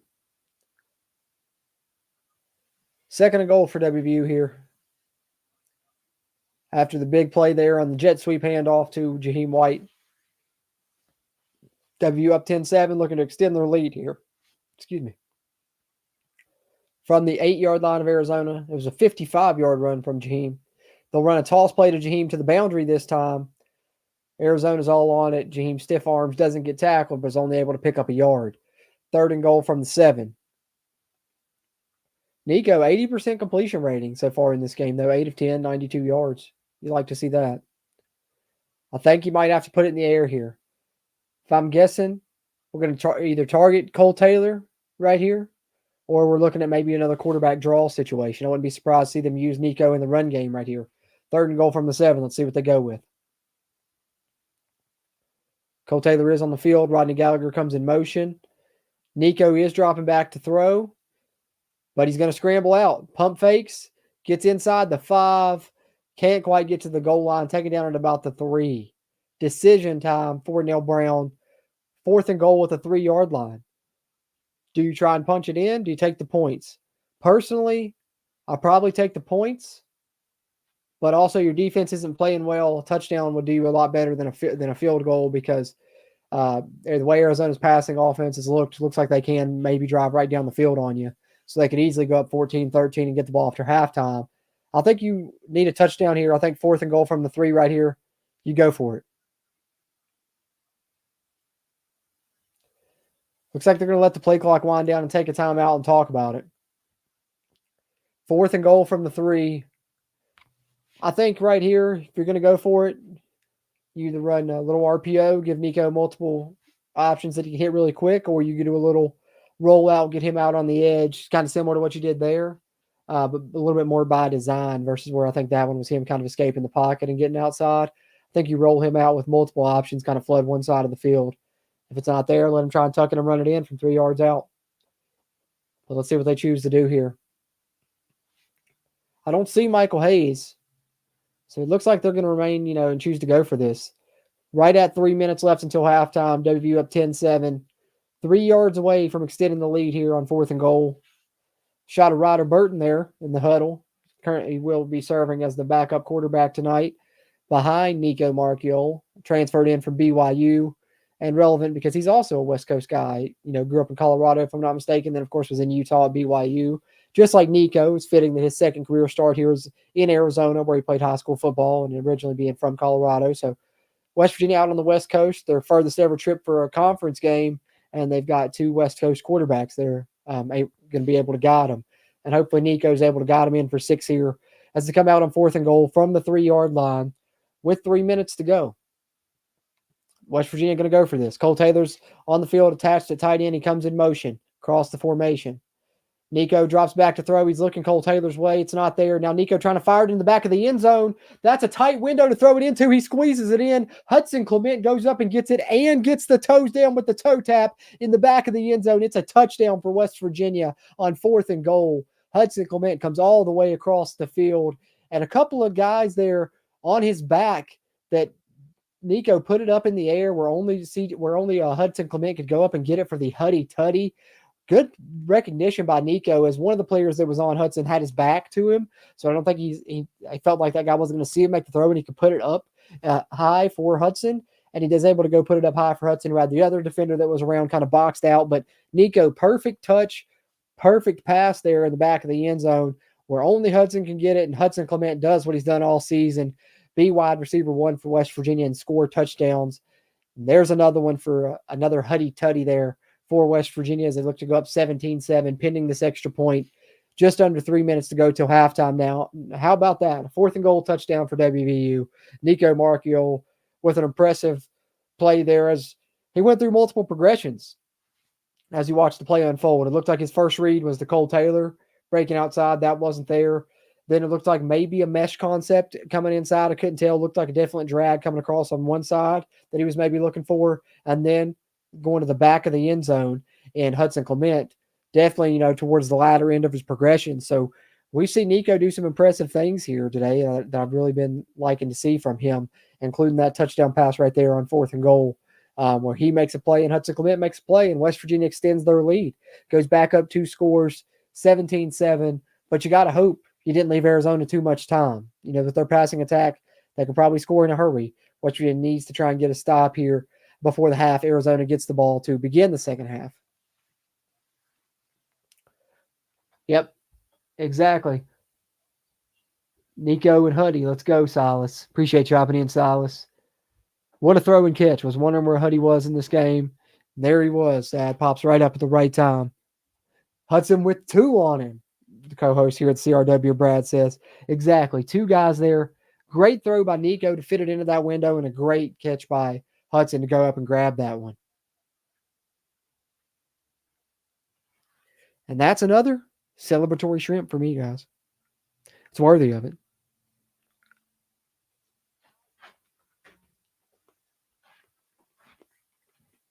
Yeah, David Friedline's been the guy. Eric Flowers, I don't know for sure, but I wouldn't be surprised if he wasn't. I know you can only travel 70, and if you're going to bring a third quarterback, it may as well be somebody that you could play if you need to in an emergency situation. So he may not have traveled with the team. I'm not sure.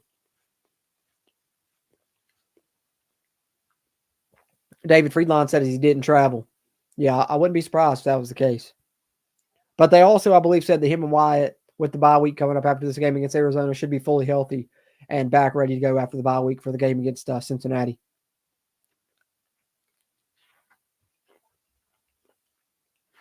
So we at least got that going for us.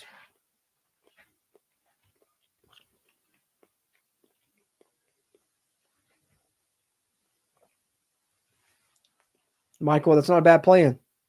I am a little superstitious. You never know. You never know what it might do.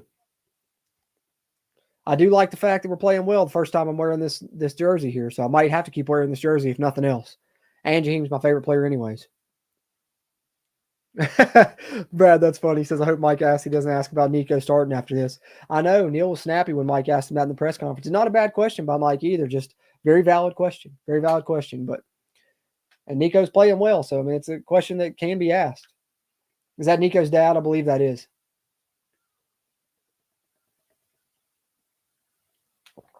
I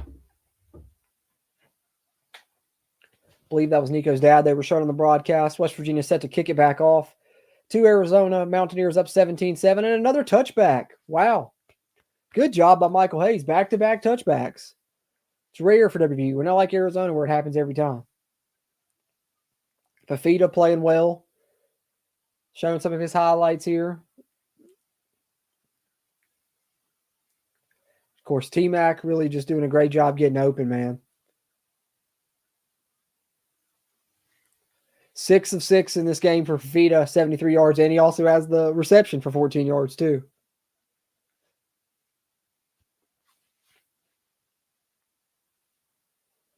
But, you do got to shout out Mike in the press conferences, Brad, asking such great questions, man. I think he asked some of the best questions there, personally.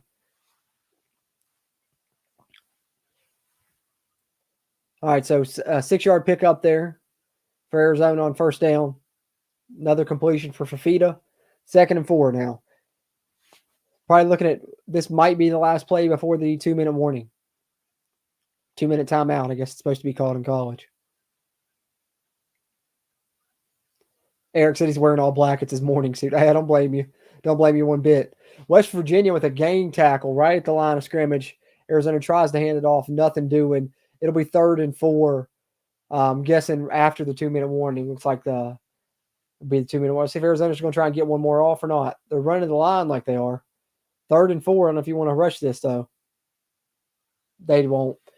We'll go to the 2-minute timeout. It'll be 3rd and 4 for Arizona.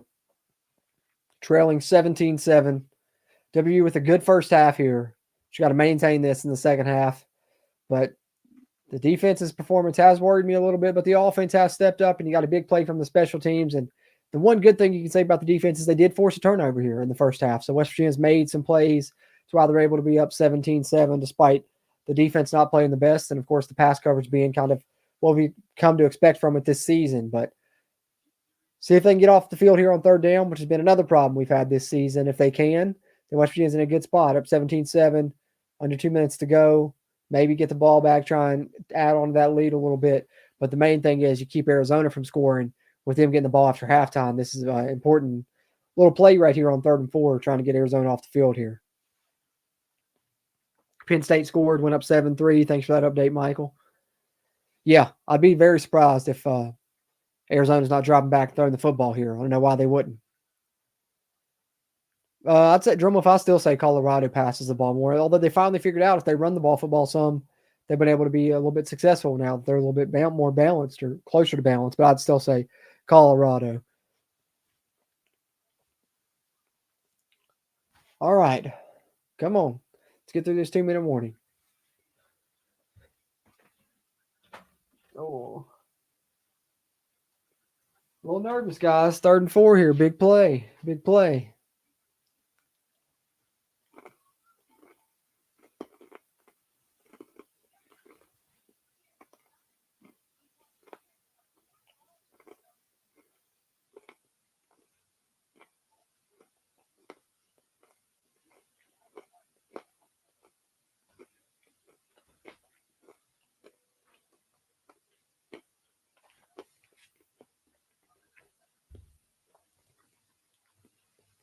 All right.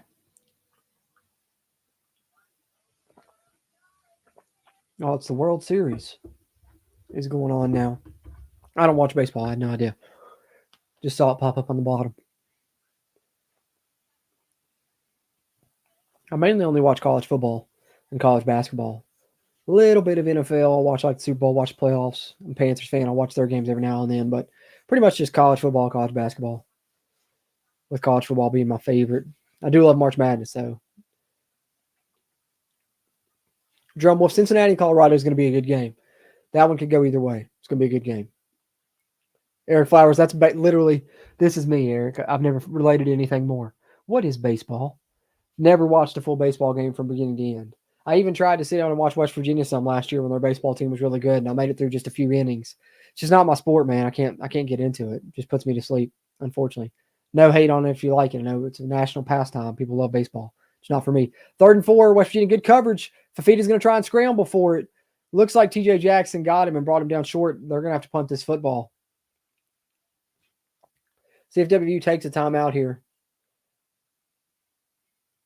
West Virginia does. They take their timeout. So West Virginia's going to get the ball back with probably be close to about a minute and 35, minute 40 to go after the punt here from Arizona. No timeouts. And it's been interesting here because one thing that we can't knock on Garrett Green about at all is the way that he performs in 2-minute drills. Time and time again, he's got it done, got West Virginia points in 2-minute drills to end the half, to end football games.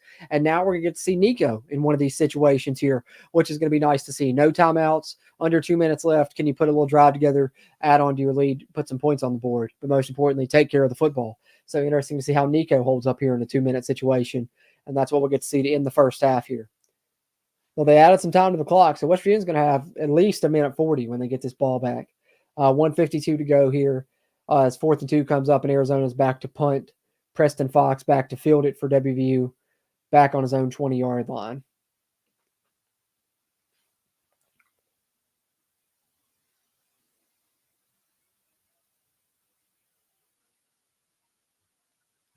All right, we got to be weary of the fake. Now, we pulled one off on them. Don't want them to pull one off.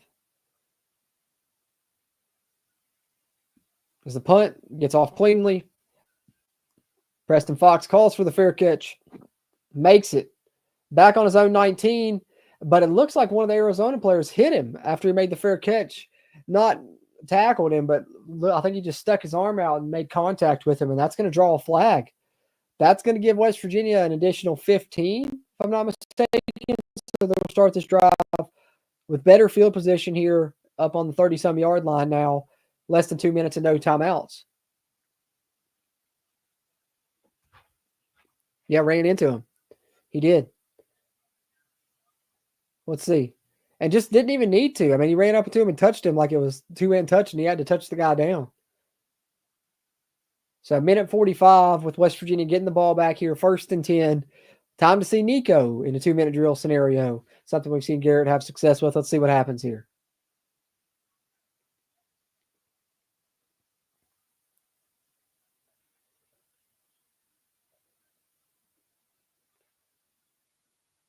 Better field position for it as well. Maybe gives you a better chance at it after that penalty on Arizona. Oh, they did. They must not have called it. We're back on the 19. I guess they didn't call the flag. I guess they picked it up. Rodney Gallagher with an orbit motion and then comes back around and takes the jet sweep handoff. And like I said, I like that because that's the guys you need to go with that play with. Rodney Gallagher, the Jaheim Whites. There's one to Gallagher. He picks up 6 and, more importantly, runs out of bounds as West Virginia has no timeouts. Stops the clock with 1:41. WVU 2nd and 4 there. Little drive starter play there with the jet sweep handoff. Nico, 9 of 11 in the game so far. 95 yards and a touchdown. See what he can do on this final drive. West Virginia 3 receivers stacked up on the far side of the field. CJ's in the backfield. West Virginia's going to set up a screen. No, it's a fake, and it's a design run for Nico on a QB power across the field. He fumbled the football. Oh, man, I don't know. It's close. The ball's knocked out of Nico's hands late as he went down after he picked up a big gain on a well-designed play for WVU. They had the 3 wide receivers stacked out wide. They faked it to him, and they had everyone sweeping back the other side to lead block for Nico on a bit of a QB power look. He fumbled the football. The player from Arizona picked it up, but I think the guy from Arizona was out of bounds. So West Virginia's drive may continue here. They're going to have to take a look at this and see. If he's out of bounds, it's a big pickup for West Virginia and pick up about 15 yards or so. Nico looks like he's getting got a busted nose on the sideline as well. See what happens here at the end to knock it out. Just the guy that came in to make the tackle had knocked the ball straight out of his arms. Right near the sideline. But it's hard to tell right there if that ball was out of bounds or if it was recovered by Arizona before it went out of bounds. Because the ball is kind of bouncing. The Arizona player grabs it while it's seemingly still in bounds, but when he lands with the ball, he's out of bounds. So I don't know how they're going to rule that. We're going to see what happens here. Just under 90 seconds left here, a minute 25 to go until halftime. West Virginia may be continuing their drive with a fresh set of downs after Nico Marchiol broke a nice run there on a well-designed play. I like the way that was made up for West Virginia, but unfortunately couldn't hold on to the ball there at the end.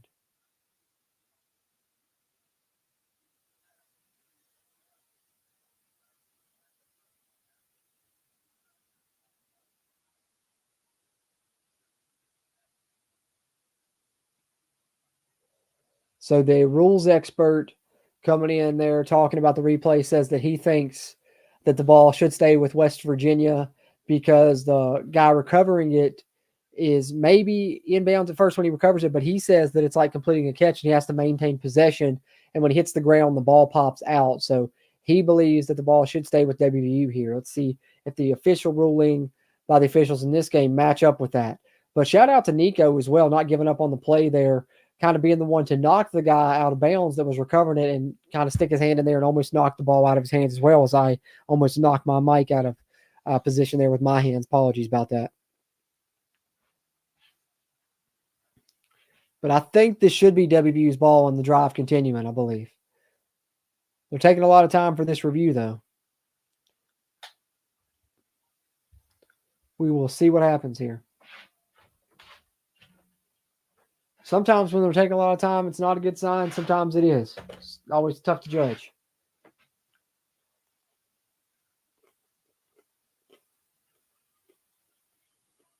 But I do agree that the officials need like a shot clock on their review time. Need their own play clock for those reviews.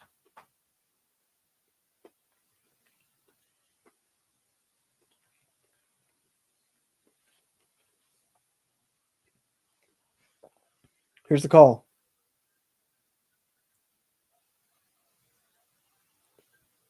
It is first down, West Virginia, as expected there. So luckily the ball bounces out. Got to take better care of it on the back half of the drive here. But you got a minute 25, and you're up to your 40-yard line trying to add on to your lead here.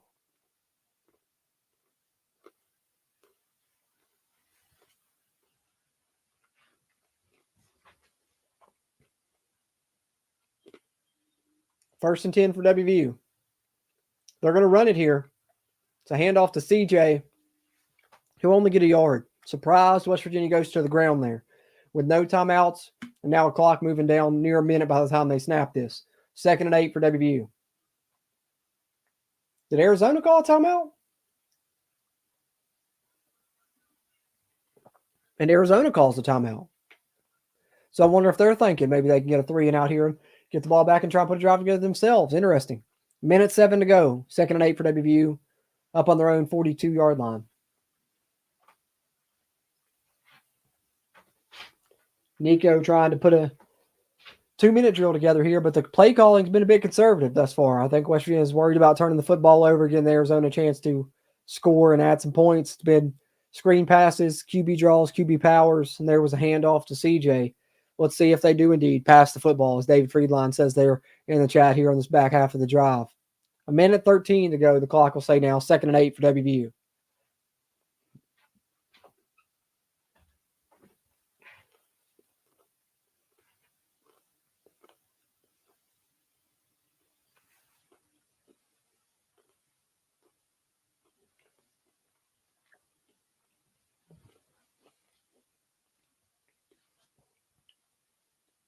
2nd and 8 from their own 42. Checking with the sidelines. Now Nico's got the snap. Play action fake. He's dropping the throw. He's looking. He doesn't see anything. He's going to dump it off to his check down man, CJ, who's only going to get about 3 yards. It'll be 3rd and 5. Is Arizona going to take a timeout?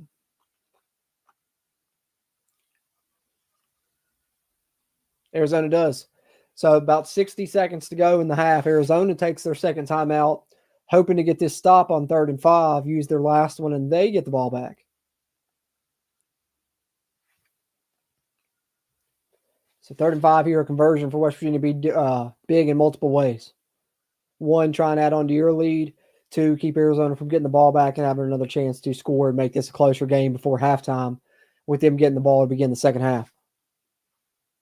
Khalil Wilkins, I see on the sideline. So it looks like West Virginia traveled. Khalil Wilkins is the 3rd quarterback behind Nico Markio and Ryder Burton. Just saw Khalil Wilkins, the true freshman, on the sidelines there. No, Eric, he's not there. He didn't travel. Only able to travel like 70 players. So if they bring a 3rd quarterback, it need to be somebody that could maybe play if necessary, if it ever came down to it. So Khalil Wilkins is there. 3rd and 5 for WVU. From the 45. Got to get to midfield for the first down. Nico going out of the backfield to Jaheim White. Not only is it short of the first down, but it goes out of bounds as well. Arizona's going to get the ball back with their 1 timeout preserved. 58 seconds to go. WVU will punt this.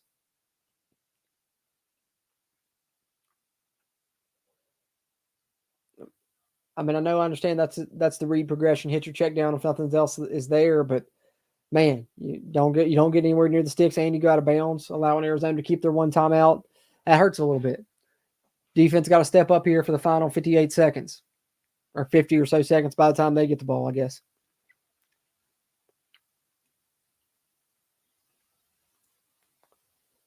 Ollie Straw puts his foot into it.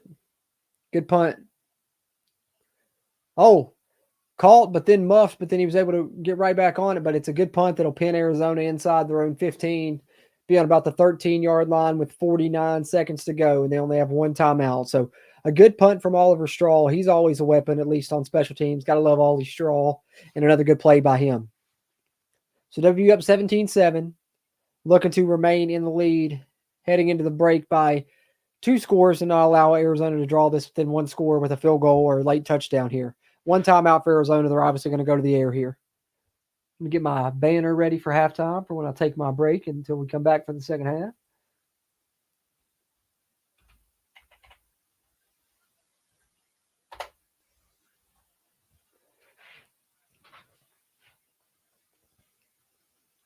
All right, Fafita dropping back here, looking deep, not able to get it there, has to take his check down to his running back, who runs it out of bounds after a gain of about 7 or 8 with 42 seconds left until halftime.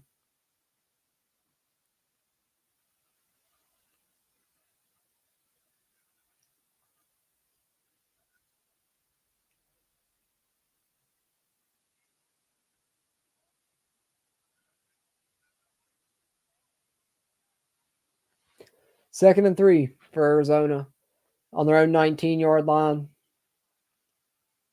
Fafita dropping back again. West Virginia only bringing 3. Oh, it's nearly intercepted. Jaheim Joseph had it in his hands. In and out of the hands of Jaheim Joseph. The throw, I believe, sailed on Fafita, trying to hit his receiver over the middle, and instead it was Jaheim Joseph behind the play that had a pick right directly thrown to him and just could not quite make the grab.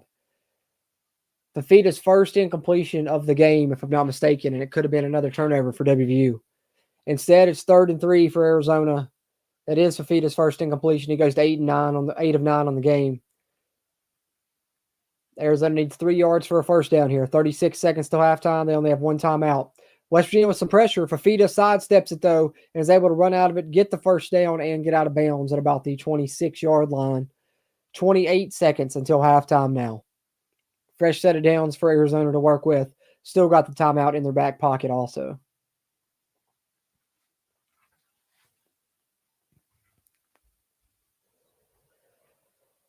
All right, guys. See if West Virginia can hold up here. They're doing a good job keeping everything in front of them right now. But you know Arizona's going to throw this down the field at some point. Fafita drops back here on first down. West Virginia only bringing 3, dropping 8 into coverage. Fafita looking downfield, just has to throw this one away. Nothing there. 19 seconds to go. It'll be 2nd and 10. Fafita 8 of 10 in the first half now.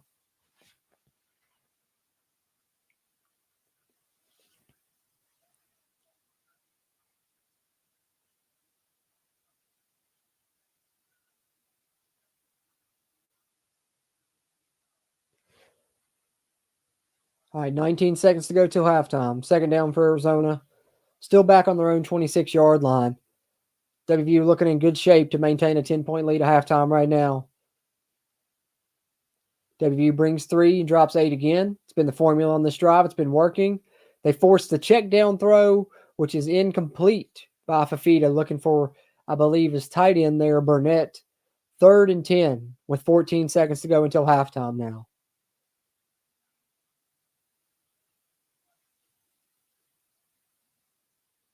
Fafita 8 of 11 in the first half now. All 3 incompletions on this final drive.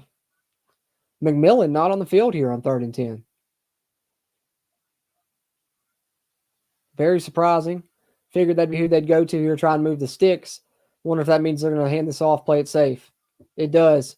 They'll hand it off to Conley. He'll get about 6 or 7 yards, and that should take us into halftime. So West Virginia with the 17-7 lead over Arizona at halftime, guys. I'm going to catch up in the chat really quickly. Yeah, it was a gift. Should have definitely been an interception. Could be 24-7 Drum Wolf, but hey, I can't complain right now with how we've played lately versus how we've played in this game, especially with having multiple starters out on defense, having, some big starters out on offense at the quarterback position and the left tackle position. Johnny Williams has stepped up on the offensive line there at left tackle, and Nico Marchio playing a great game in the first half as well. I'm going to take a break while it's halftime, guys. Throw this banner up on the screen, but I will be back before the second half begins. Talk to you guys a little bit in the chat, but hey, you guys share some of your thoughts on the first half in the chat. I'll come back, catch up on some of those before we start back with the third quarter, and I'll come back and continue to provide play-by-play once we get back ready for the third quarter. But I'm going to go, refill some snacks, refill some coffee, use the bathroom, all that good stuff. I will be right back, guys. If anybody comes in, let them know that I'll be back for the second half.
What's happening, guys? What's happening?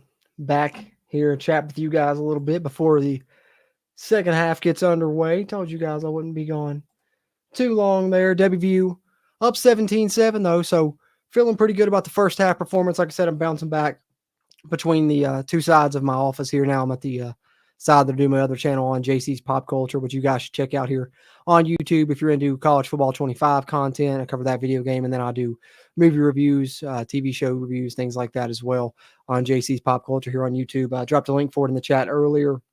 I'll try and drop another one in there really quickly one more time in case some people didn't see that one earlier. I will do that, but I'm going to pull up the stats for the game as well and talk a little bit about that here while we got a couple minutes or so. Well, we got probably about 5-10 minutes for second half starts. So we can chat for a little bit. Drum Wolf says he thinks BYU is going to win the Big 12 championship this year. They look pretty good. They do look good. I'm impressed. And Steven, the co-host here, would be very happy to see you say that. He's been a big proponent of BYU since the beginning of the season. I tell him all the time. He called BYU being as good as they are more than anyone that I knew personally. Let's pull up these stats here for the WVU-Arizona game here at halftime anyways.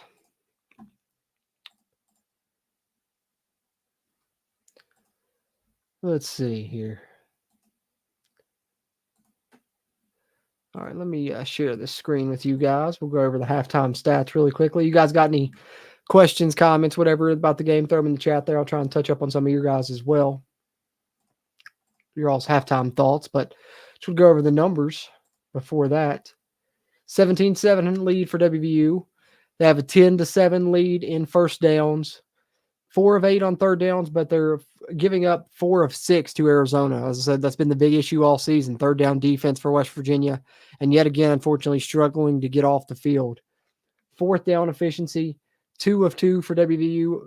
Arizona hasn't attempted one yet. West Virginia has done a good job of that throughout the season. Fourth down conversions, they were top of the country for a while. Good first half total yardage-wise for WVU, 245. Arizona gets 154. A lot of that because West Virginia dominated the time of possession. Arizona didn't have the ball nearly as much as WVU. Passing yardage nearly even, 98 for WVU, 100 for Arizona. Both quarterbacks pretty efficient. Nico, 11 of 13. Noah Fita, 9 of 12. And then we go down to the rushing numbers. West Virginia, big edge there, which not too surprising because we know that's what West Virginia wants to do is run the football, but we also know that their run defense has been strong this season. Looking that way yet again so far through this one. 147 rushing yards for WVU, 54 for Arizona at the half here. Penalties, 4 for WVU in the first half, far too many for than you'd like to see. 2 for Arizona, though, so 6 total. West Virginia is winning the turnover battle, knock on wood. They haven't done that a lot in the Neil Brown era, and they haven't forced a lot of turnovers, but so far in this game they have with the forced fumble by KK Tarnu, and shout out to him. WVU dominating time of possession, got a little bit more evened out there in the second quarter, but 18 minutes to nearly 12 for Arizona. Then we take a look at the individual stats here really quickly. Like I said, Nico, 11 of 13 for 98 yards and a touchdown. Jaheim White, 7 carries, 77 yards, so averaging 11 yards per carry, bolstered by that 55-yard that he took on the jet sweep handoff. Loved that play design. Loved seeing him get that and take off with it. 6 carries for 29 yards for Nico. Like I said, he can give you stuff in the run game. He's not going to be as explosive and break off long runs necessarily like Garrett Green, but he's more of a downhill strong type runner. 5 carries for 21 yards for C.J. Donaldson. Of course, Leighton Bechtel, the backup punter, with perhaps the play of the half. The fake field goal runs it in for a touchdown, 14-yard touchdown for him. Jet sweep to Rodney Gallagher for 6. A jet sweep to Preston Fox that didn't go for anything. Traylon Ray with a catch for 24 yards. Justin Robinson, 2 for 20. Cole Taylor, a 15-yard reception. Rodney Gallagher, a 15-yard reception. 3 catches for Jaheim White, but only 10 yards. 1 for 8 yards for Traylon Davis, the other tight end. Hudson Clement with a 3-yard catch, but it was the touchdown, and it was on 4th and goal on a clutch play there to get West Virginia one of their 2 touchdowns here. Their only offensive one they've had thus far in the game has been Nico to Hudson Clement, and then CJ with a catch for 3 yards. Defensively, like I said, on offense, who's your player of the game in the first half? If you're asking me, you could give it to Nico. He's had a very strong performance, but personally, you guys know I'm a little biased, but I got to give it to my guy, Jaheim, wearing his white jersey here for the first time, and it's working out good. So glad to see him have a good performance, bouncing back from being injured in the second half last week. Hopefully, he can continue in the second half. I'd give it to him. And then on defense, I think the guy right here at the top of the tackle list, KK Tarney, would be my player of the half. 4 tackles, but the big forced fumble was the biggest play of the half for the West Virginia defense. He has 4 tackles, as does Reed Carrico, Anthony Wilson, and Josiah Trotter to lead West Virginia on defense there. And TJ Jackson, 3 tackles in a bounce back performance. Not quite a TFL, but he's had a couple tackles at the line there. So wanted to go over some of the numbers. You look at Arizona, Fafita playing well, 86 yards. Most of those to T-Mac, who already has 5 catches, 66 yards. So there's some of the halftime stats, guys. Just wanted to touch on those for sure. For sure. All right, guys, we're getting close here to the start of the second half, probably about 4 or 5 minutes away. Yeah, I got the audio muted on the halftime show, luckily, there, Eric Flowers. So I haven't had to hear anything that they've said during the halftime part of the broadcast. But here in just a second, I'm going to bounce back over to the other side, get ready to get back to providing you guys play-by-play as we continue our watch-along, our watch party here on the CRW. And, of course, we won't have one next week. West Virginia's bye week, of course. Their second bye week of the season is next week. But after that, they're on the road again at Cincinnati. So we will be back with another game watch party. So it'll be, 4 or 5 or so in a row. So we've been able to do these for most of the 2024 season. And we've really been enjoying them. Do have season tickets, Stephen and I both. So usually we go up for the home games. So for most away games, we're going to continue to do these on the channel moving forward and just add them to our, repertoire of stuff that we do throughout the season, which if you don't subscribe to us here at the CRW, what you get from us, just, of course, not even talking about the off season, but in season where there's, even more content. Off season, we're covering recruiting, we're covering transfer portal, we're covering a lot of that here. So still a good time to cover us. To follow us. We cover W football all season long. But in the season, you'll get 2 podcast episodes per week, a game review and a game preview. You can get those here, the video version on the YouTube, the audio version up on any podcast platforms. Then we do a live stream once a week where we get your predictions here, kind of get your all predictions in the chat with you guys about the upcoming game and hear your all thoughts after you guys hear ours in our podcast. And then, of course, the game watch-along streams now added to that as well. That's for the main channel. Then we also offer channel memberships here. If you join as a channel member for as low as $1.99 a month, only $2 a month. I'm not asking for a lot, but just enough to, keep the cameras rolling and the mics recording here on the CRW. But if you do that, then you get extra content like a members only stream where I go over the player grades every week, the snap counts. I do a depth chart projection and an injury update. And then also, if you're at the top tier there, the almost heaven level, I do game film breakdowns where I break down do a film review for each game in the WVU football season, and also go back through the season and do game rewatch commentaries in the off season there at that top level. And of course, throughout the off season, you get early access to videos and podcast episodes at either one of those memberships levels as well. So just to update a little channel there, a little channel housekeeping here while we're waiting in the second half to start up. It looks like we're getting pretty close here. Team's back out on the field, which means I'm going to bounce back over to the other side of the office, guys. Be right back with you in about 60 seconds, and we'll get ready to do a little play-by-play for the second half as Arizona gets the ball down 17-7, looking to score and get back in this one.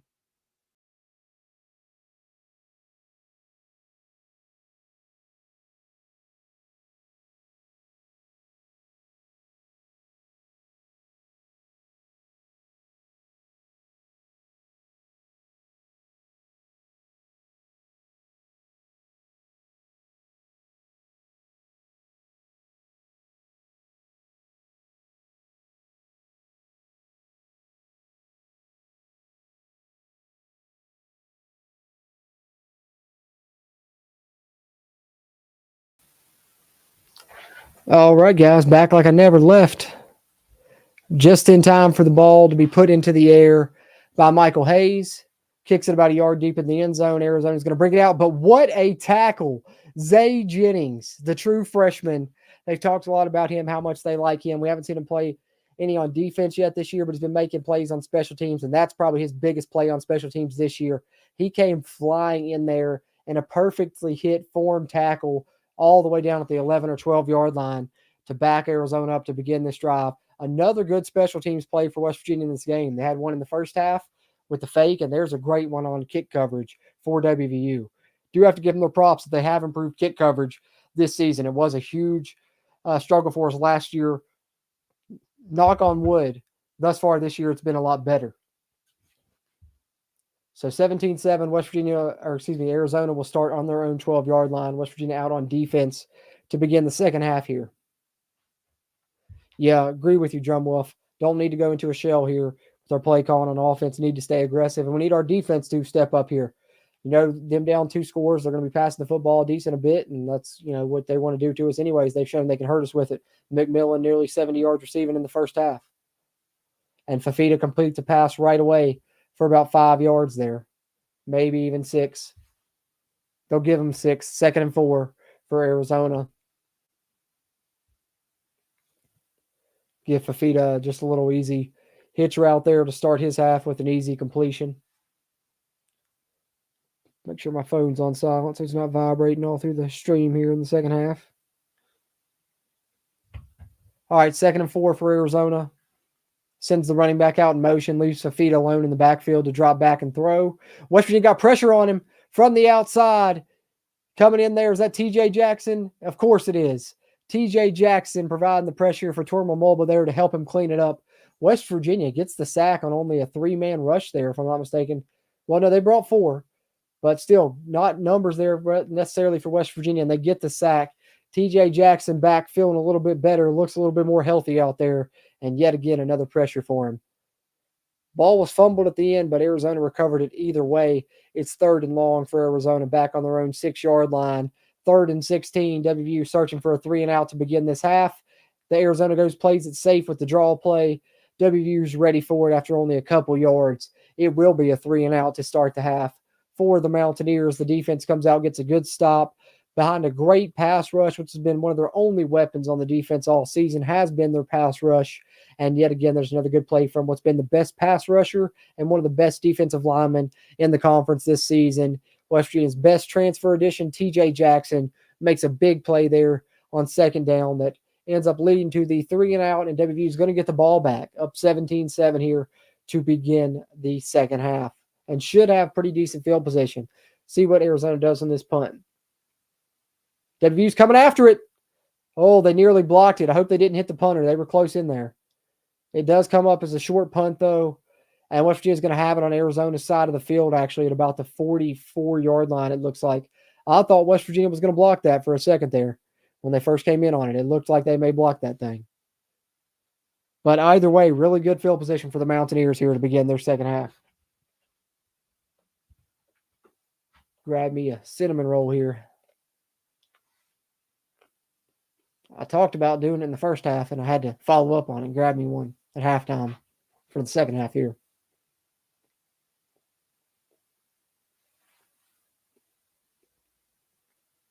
WVU huddling up here to begin the second half. 1st and 10 at the Arizona 44.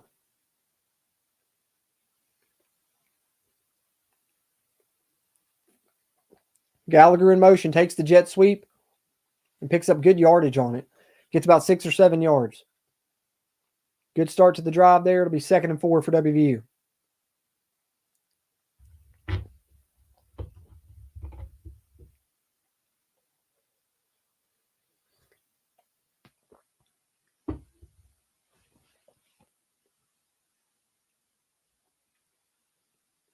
WVU 2nd and 4 at the Arizona 38.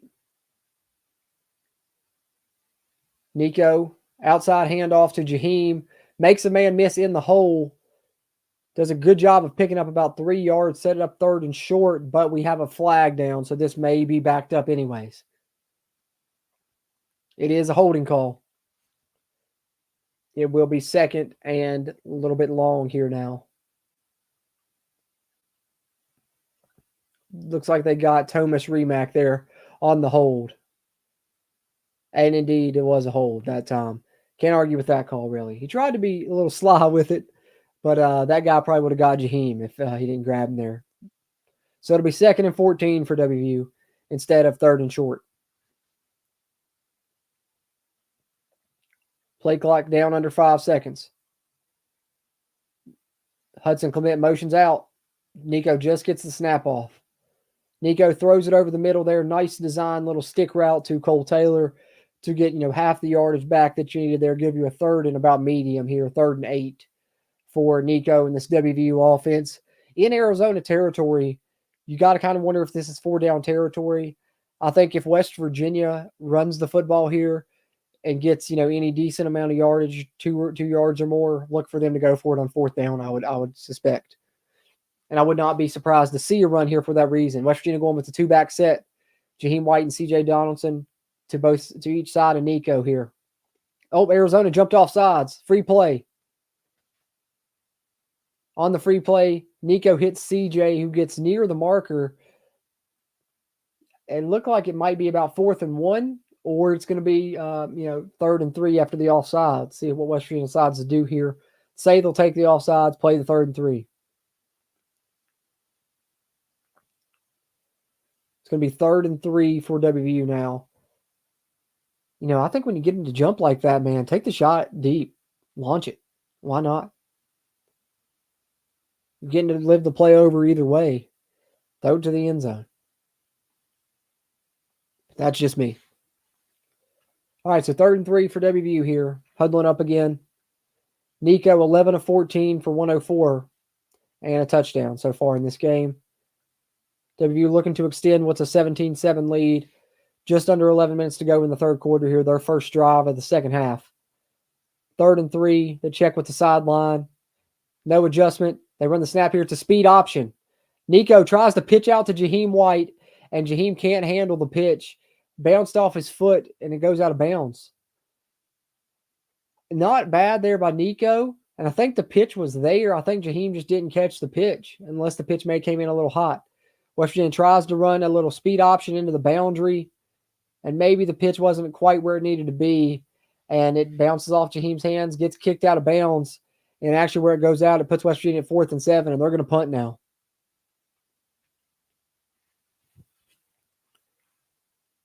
Man, West Virginia tries to break out the option, and it does not work. Arizona's going to get the ball back down 17-7 with about 10 minutes left to go in the 3rd. They may be having to take a look at this play and see where the ball went out of bounds at.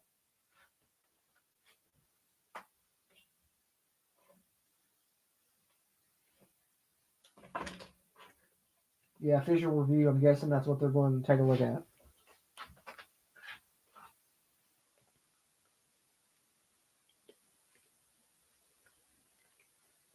I actually like that play call, David. It's something we don't do a lot as a speed option. I think we've only shown it one other time this year.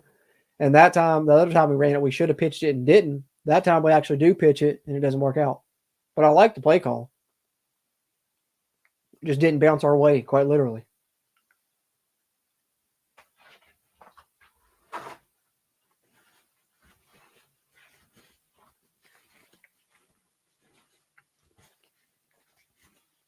If Jaheim catches that, he's going to get close to that 1st down, if not get it. And West Virginia would have gone for it on 4th if he didn't get it. But I don't mind the play call. I actually like it. I'm an option type of guy, though. I love an option.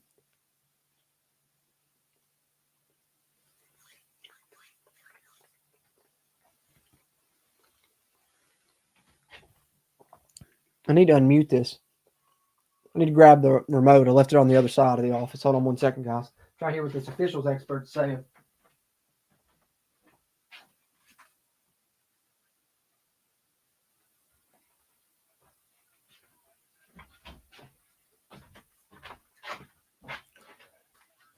Okay. It might be 4th and 3, according to what I'm hearing now that I got the sound back. Forgot to unmute it after halftime, but if it is, they may go for this. They very well may go for this. Nico's got his helmet back on. So it's looking like they may expect it to go their way, and if so, they're going to go, I think.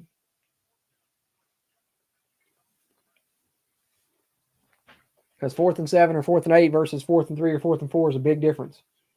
Wisconsin up on Penn State at halftime, 10-7. Thanks for the update, Michael.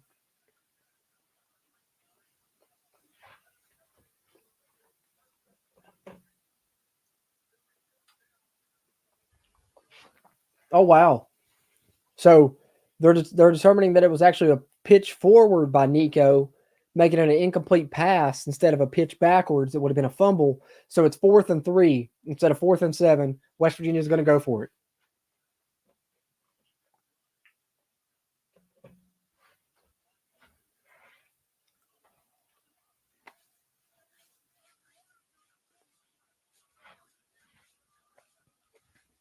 All right, 4th and 3 for the Mountaineers. Bringing the offense back out on the field now.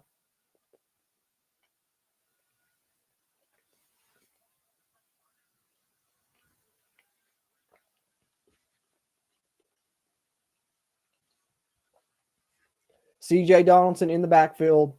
West Virginia is 2 of 2 on 4th downs today. Looking to maintain 100% and be 3 for 3.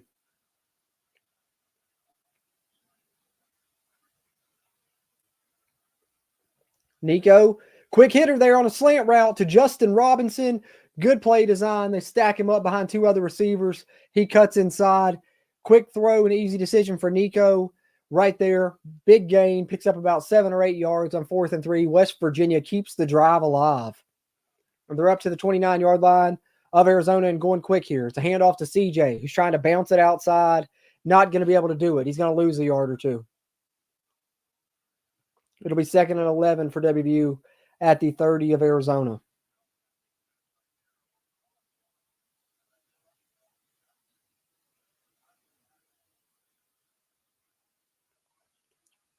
Yeah, keep giving the ball to J-Rob, man. Justin Robinson, now that he's healthy, he can make plays. I said that in the first half, man. I like us targeting him, and especially there on the 4th down shows that we really trust him too. 2nd and 11 for WVU now at the 30 of Arizona. See what they do here. It's going to be a play action for Nico. He's got good pocket. Nothing there. He looks like he's going to try and roll out of it. He's going to run and get as much as he can. He gets about 4 or 5. Be about 3rd and 5, 3rd and 6 for WVU. Was looking downfield, but looked like nothing was there, so just decided to tuck it and get what he could. Give West Virginia a 3rd and manageable here near the Arizona red zone.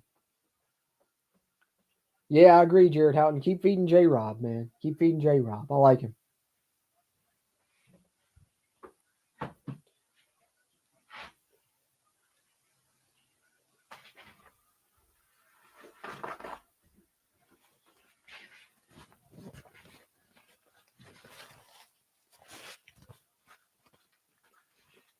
Third and 6. Got to get the snap off quick. Just gets it off before the play clock winds down. Nico in trouble, rolling out on 3rd and 6. Has to make a man miss to get to the marker. He dodged him and dove. I think he's going to have the 1st down. It's going to be 1st down for West Virginia, I believe, just outside the Arizona red zone. Or are they going to mark him short? No, they're going to mark him short. 4th and 1, 4th and inches. West Virginia's going to go again. They've got their big package on the field. Jack Samarco back out on the field with Traylon Davis and Cole Taylor. All 3 tight ends out there for WVU.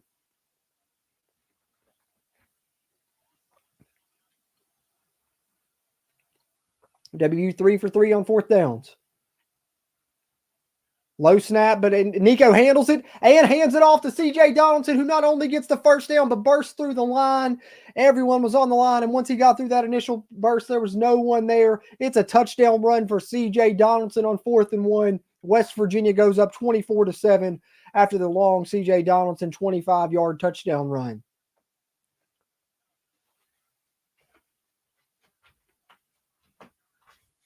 How about it, guys? Big plays from both the running backs. Jaheim White with a 55-yard run in the first half.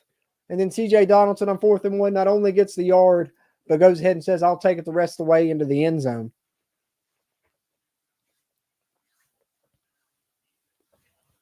I like it.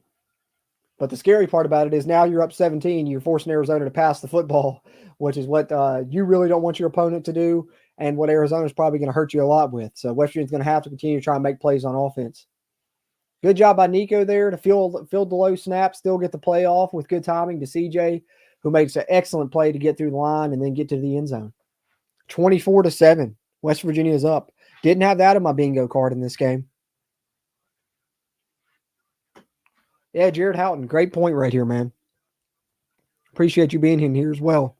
Finally winning the halftime adjustment, something that we've been talking about. And I talked about early in this game also was, that initial script was good. Felt like we had a good initial game plan, but what are we going to do when it comes adjustment time? And thus far in the second half, hey, shout out to them. They're doing a good job. They're doing a good job right now.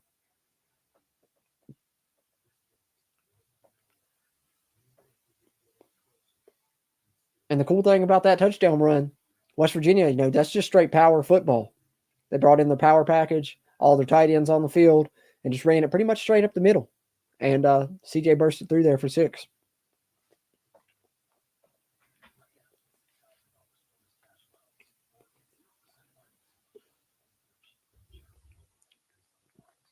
Pokemon Kid Entertainment says WVU looks better under Nico. WVU does look good under Nico, and I think Nico's having a great game. And I don't want to take anything from Nico when I say this, but also just something to keep in mind is that Arizona has a lot of injuries on the defensive side also. Some of their best players are missing. So, we got to keep that in mind. But I think this also shows that Nico's so much better when he has the prep time, when he gets to prepare as the starter. Last week we had to see him play, and he didn't even get to practice a lot that week. He was a little banged up on his own. And we've seen him, though, when he has prep time as the starter, he's really good. He beat Texas Tech.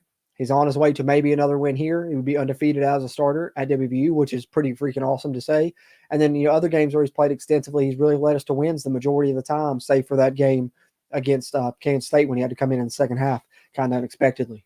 So do shout out to Nico. He does look good, and I like the offense under him, but still want to see him do it against, a team that's full strength and, really doing some good things. Arizona, they're struggling a bit right now, and they have a lot of injuries on that side of the football. But I am impressed by Nico nonetheless, for sure. All those caveats included. Despite that, I'm still very impressed with what Nico's been doing in this football game. His completion percentage is very high, a lot higher than what we've seen from Garrett Green, and that's not to knock on Garrett Green, but it just kind of shows their contrast in styles and how different they are and what Nico's really good at versus what Garrett's good at. Like I said, with Nico, you're not going to get those big, long touchdown runs or big breakaway runs like you do with Garrett, but he is, a downhill power type runner. But what you give up with that, without getting those big explosive run plays, you add a little bit in the passing area. Nico's a little bit better of a passer, and maybe that's a little bit better for this year's offensive style that we're playing. It's possible that that's the case as well, but I do like what we're seeing from him.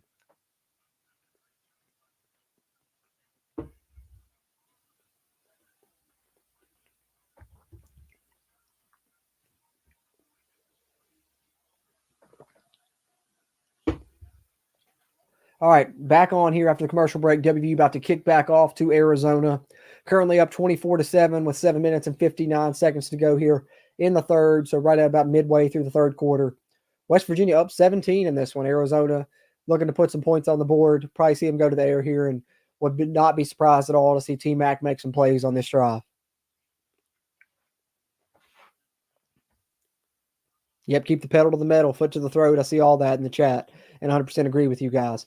Let's not give up a big comeback. We've done it, already once this season. Let's not fall victim to that again. Still a lot of time left in this football game, and Arizona can be explosive on offense. Arizona on 1st and 10 here from their own 25. Fafita dropping back. His first read's not there. Pump fakes, goes downfield and finds T-Mac, who is open for about a 13-yard pickup. Moves the sticks up to about the 38-yard line, where Arizona will have it now with a fresh set of downs. Looked like he was looking, shorter for something a little bit more underneath. It wasn't there, pumped it, and then just found T-Mac downfield, which has been, a good decision thus far today, and it's a good decision most times. Just a hell of a receiver. 1st and 10 at their own 38 here, man in motion, and they give it to him on a jet touch pass. But good tackle right there from Anthony Wilson, who comes downhill and lays a great hit on him in the open field there after a pickup about 3 or 4 yards. Be 2nd and 6 for Arizona now. Nearing close to midfield now.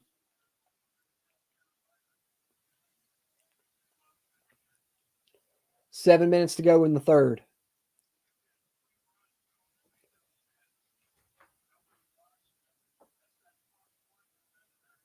Second and 6 for Arizona. Their own 42. Fafita dropping back to throw again. He's rolling out right. Looks like Asani Redwood was held there. The flag finally comes down.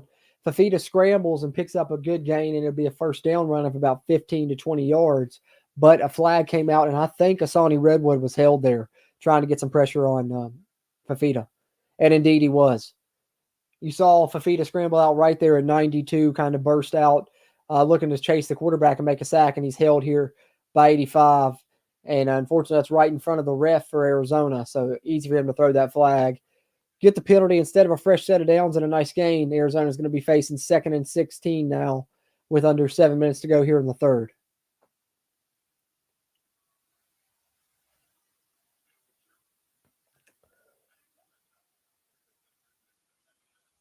All right, from their own 32 now on 2nd and 16.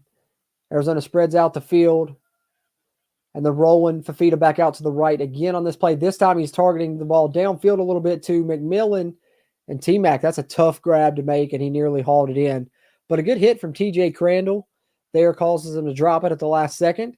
So instead of being 3rd and short, it'll be 3rd and 16 there. Little comeback route. He had the foot down as well, had it in his hands, and just got it knocked out at the last second. Good play by TJ Crandall. Shout out to that young man. He's a guy that had a ton of potential. Huge offer list in the offseason in the transfer portal. Could have went nearly anywhere in the country, and WVU was able to pick him up. I think he's going to be a big part of the future of the West Virginia secondary down the line in years to come.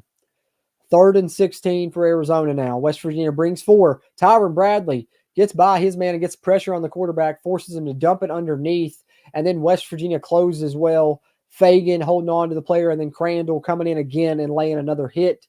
2 defensive backs team up, and it forces a 4th and long. Arizona's probably going to have to punt this football down 24-7 on 4th and 10. Yeah, Crandall came back last week, Drumwolf, actually. Played a few snaps last week, playing as a nickel corner in some situations when they went to that, when they had to get the spear off the field since they don't have Aubrey and KK Tarnews playing there. They've been going to a nickel situation at some, and TJ Crandall's been that guy that's been doing that for him, and he's been getting some snaps at corner, a handful as well. So, yeah, came back last week, man. Glad to see him back healthy. Preston Fox fields the punt off the bounce. Doesn't get much, though. West Virginia going to be back on about their own 15-yard line, but they're up 24-7 late in the third quarter, and now you're looking at a little bit of style of where you want to control the ball, work the clock, but continue to move the ball, most importantly. You don't want to get too conservative that you're going 3 and out and punting and giving them the ball back. You want to pick up some first downs in the process. So hopefully they continue to be somewhat aggressive while being safe with the football. I'm glad he's back as well, Drumwolf.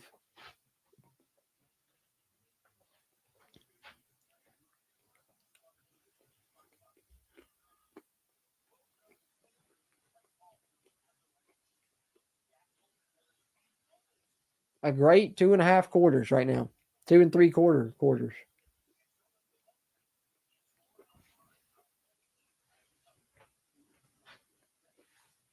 Good performance for WU. Kind of weird. Seems like in conference play, we've played better on the road so far.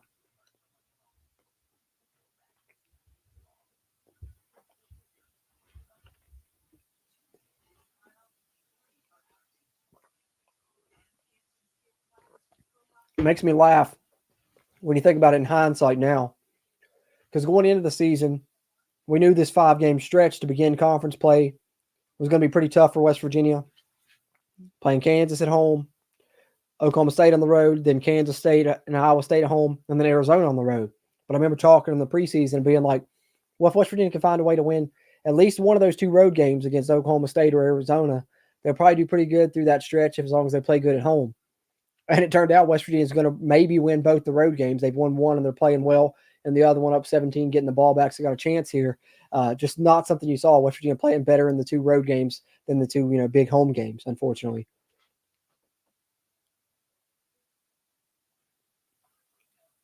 But still, a lot of game left. Whole another quarter, and then 5 minutes left here in the third for West Virginia trying to close this thing out and finish off with a win, and hopefully maybe be able to get to 4-4, be at 500 heading into your next bye week, then go back on the road again against a talented Cincinnati team. And the plus side of that, guys, is after our game's over, Cincinnati and Colorado will have kicked off not long before then. I'll be able to watch most of Cincinnati's games. So if you guys want to scout West Virginia's next opponent that they'll have after the bye week, after our game ends, watch Cincinnati and Colorado. That's what I intend to do. but pleasantly surprised with our performance thus far for sure. I went into this game kind of expecting the worst and hoping for the best, hoping to be wrong. But I think that's kind of where we all were, just kind of apathetic. But West Virginia's really showed up and played well, despite the injuries on both sides of the ball. And shout out to the team, man. They seem still balled in like they haven't given up at all. Play action fake, tried to set up a little dump off pass to Cole Taylor, well covered. Nico just had to take off and run for a yard versus taking a sack. So it would be 2nd and 9, 2nd and 8 for WVU.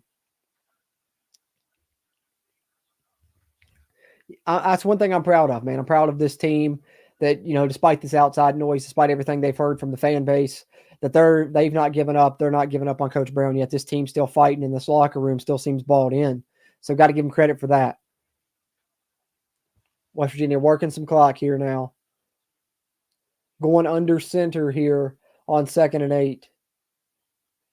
CJ Donaldson, the back here, single back. It'll be a handoff to him from under center. He'll get back to the line and not much more. 3rd down and long now for WVU.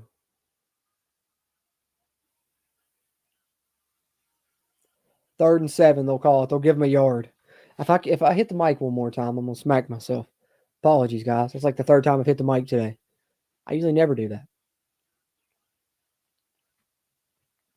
See if West Virginia allows Nico to throw this thing here on 3rd and 7 or what they go with. Personally, I'm expecting screen pass or draw play. That's what I'm calling here. That's what I'm predicting here on 3rd and 7. See what they go with. Cole Taylor in at tight end. Nico in the gun. Jaheim White beside him. Motions him to the other side to drop back. Oh, no, they do throw it down the middle there. A little stick route to Cole Taylor right at the line. He probably would have had the 1st down, but it goes through his hands, falls incomplete. WVU's going to have to punt, go 3 and out here. I like the idea of getting it to Taylor. I think Nico a little bit off on the throw and a little bit late probably as well. I think he could have thrown it a little bit sooner. Kansas and Kansas State going on. Kansas State up 16-14. You would expect Kansas State to run away with that one, but you never know what can happen with the rivalries.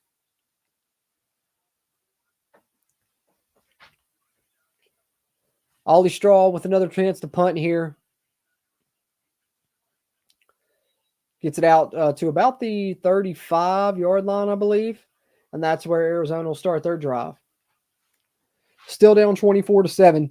Late 3rd quarter, around about 3 minutes, 42 seconds left in the 3rd. When we come back, I'm going to take my bathroom break in the 2nd half here, guys. I'll be right back here in just about 60 seconds.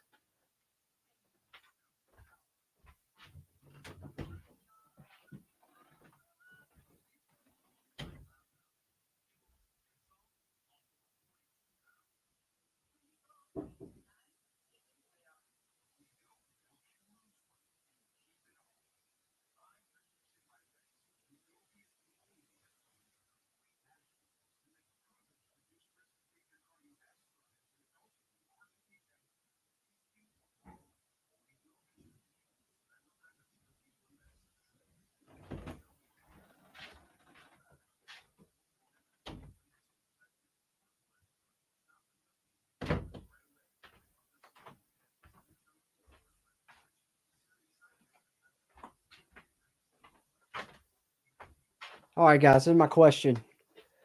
I know we're up 17 right now, late in the 3rd quarter, but are you guys still as nervous as I am and feel like there's a chance we blow this lead? Maybe it's just because the backyard brawls got me PTSD forever now, but I still don't feel like sold that this is over, especially with Arizona getting the ball here late 3rd quarter. They could easily score, make this a close football game before it's all said and done. It could come down to the wire.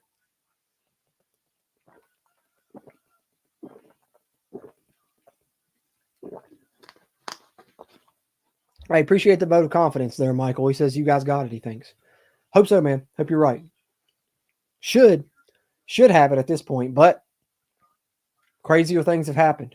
If we get too conservative on offense, I know I've seen Jared Houghton there says too conservative on 2nd down. Yeah, I like letting Nico pass the football a little bit, maybe on some early downs, 1st, 2nd down here. Try and catch him off guard, not be so predictable, run, and then have to pass on 3rd and long. I agree with that. All right. Should be coming back from the commercial break here in just a second.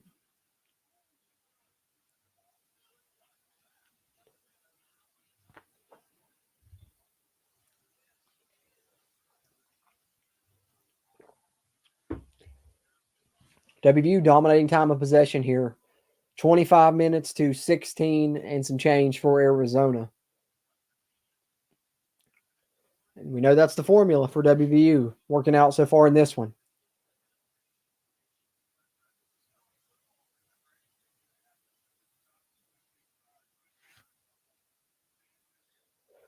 All right, see if the defense can step up here. Arizona with the ball on their own 35.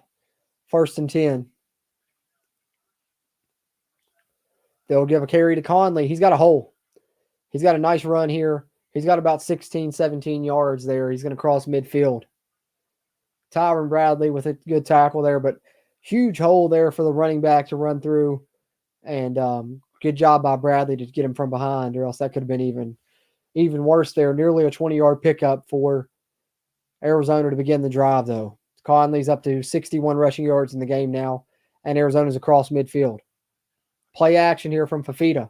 West Virginia with some pressure up the middle from Trotter. They brought a little blitz there. Looked like they brought 5 or 6, and Trotter nearly with a sack there with a little bit of a hurry, you could call it, forces Fafita to throw it away. 2nd and 10 for Arizona now, just at 3 minutes here left in the third now.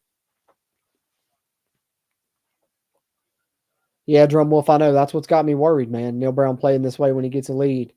Tries to start running the clock a lot, and then we just start going 3 and out too much. Can't go 3 and out every time, man. We got to get some first downs. That was our first 3 and out. Let's keep track of it. Let's hope next time we don't have one. They go back to the run game here on 2nd and 10, and this time West Virginia makes a play. Fatorma Mulba gets the TFL that time. I've been talking about him earlier, been in there throughout the first half, but just hadn't quite got the TFL yet.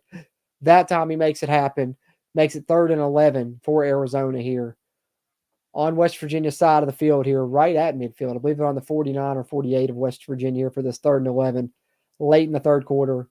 Trailing 24-7, need to make a play to get back in this one. I think that this right here is textbook T-Mac time. I'd be surprised if they don't go to him right here.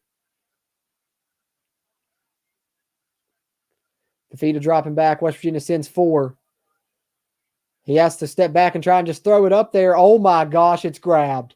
T-Mac time. I called that at the perfect time, or maybe the most imperfect time if you're a West Virginia fan, because he just threw it up for him and T-Mac just went up and got it. That's one of those open by birth things that Neil Brown's talking about all the time, how West Virginia players, I mean, not West Virginia players, but tall players, man, they're just open by birth. Even when they're not open, they're open. Because there were 3 West Virginia guys in the area, but he was in front of them. He's also taller than them and able to go up and get that football, get the first down, and I believe it's going to be either a holding or a pass interference call on West Virginia prior to that completion anyway, so that play is going to stand. Declined by Arizona. It's a huge pickup. T-Mac with another big play for Arizona. Keeps their drive alive here late in the third quarter. Unfortunately, I think I spoke that one into existence, guys. Had a feeling they were going to go to T-Mac. It was T-Mac time, and was it ever. Over 100 yards receiving on the game now. 7 catches, 102 yards for McMillan.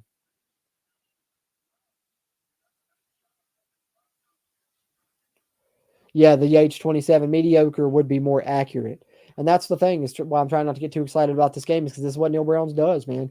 He beats the teams that don't have winning records and can't win the ranked game. So I'm still trying not to get too overly excited about, this right now, even though it has been a good performance. And I do give him props for having the team prepared and the team not, losing the locker room, all of that good stuff. I do got to give him credit for that. But yeah, I agree. That's the best way to describe it thus far, is mediocre, man.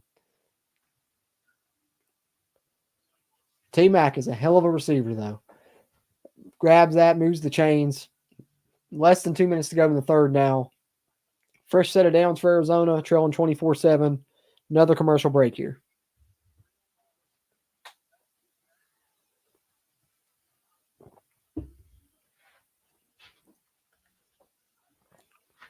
Almost to the fourth quarter, guys. Almost to the fourth quarter. Holding on to the 3-score lead right now, but Arizona threatening right here. Same, Yates. Nice to see a win, man. We've been starving for that, and hopefully this can finish off as a win. Just got to close it out, as you said there. Hopefully don't blow it. We never feel safe as Mountaineer fans until that clock strikes 0 in the fourth quarter.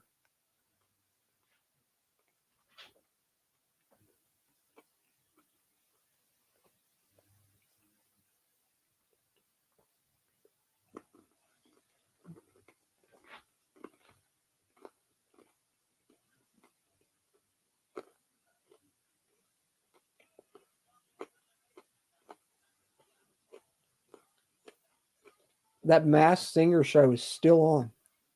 I'm surprised.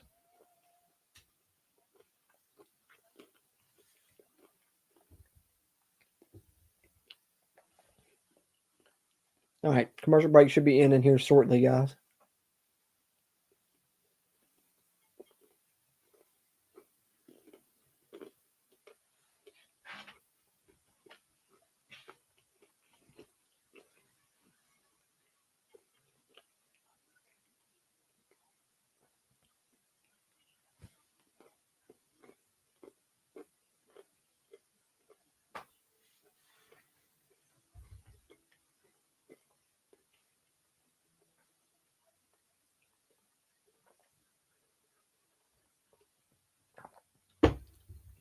Why does this commercial break feel so long?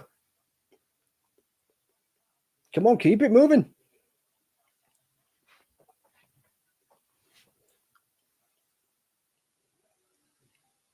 I got a feeling Arizona's going to put some points on the board here, whether it's a field goal or a touchdown, I'm unsure of. But T-Mac's really giving them some momentum right there, making that play. Showing some highlights now back to the game broadcast, and they're showing some of him making those plays, as he's done all game. It's an NFL receiver out there, man. Just looks like one.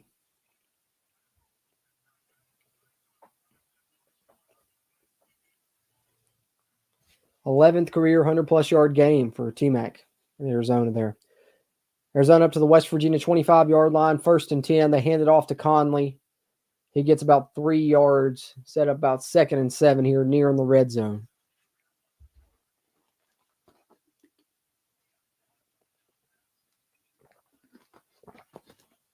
Turnover would be wonderful, Trumwolf. Would be wonderful.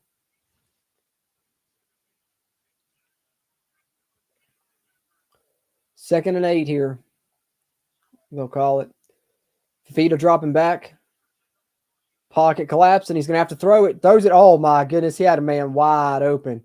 It's got to be a coverage breakdown there. No one covered 84. Looks like one of the big tight ends there. In the middle of the end zone, Sam Olsen catches the touchdown for Arizona. It's going to be a 10-point game, guys, here late in the third quarter. Noah Fafita makes a play there.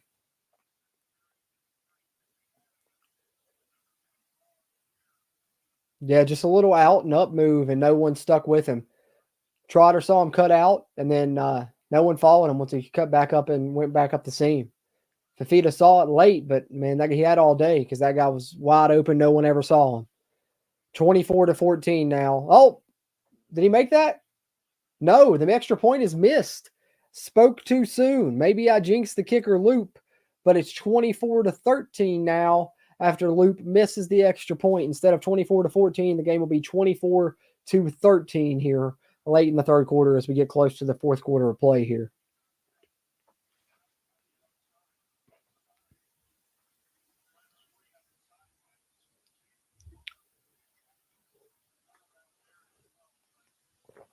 And just as we said, not over yet. Jared Houghton, I don't blame you, man. I think a lot of people are echoing that same sentiment and feeling the way you do right there. Defense certainly isn't anywhere near where it needs to be or should be. That's for sure.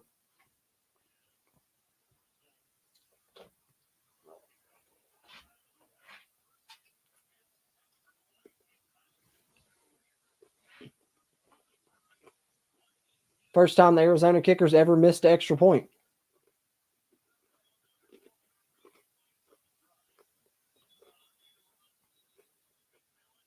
But he's still kicking touchbacks.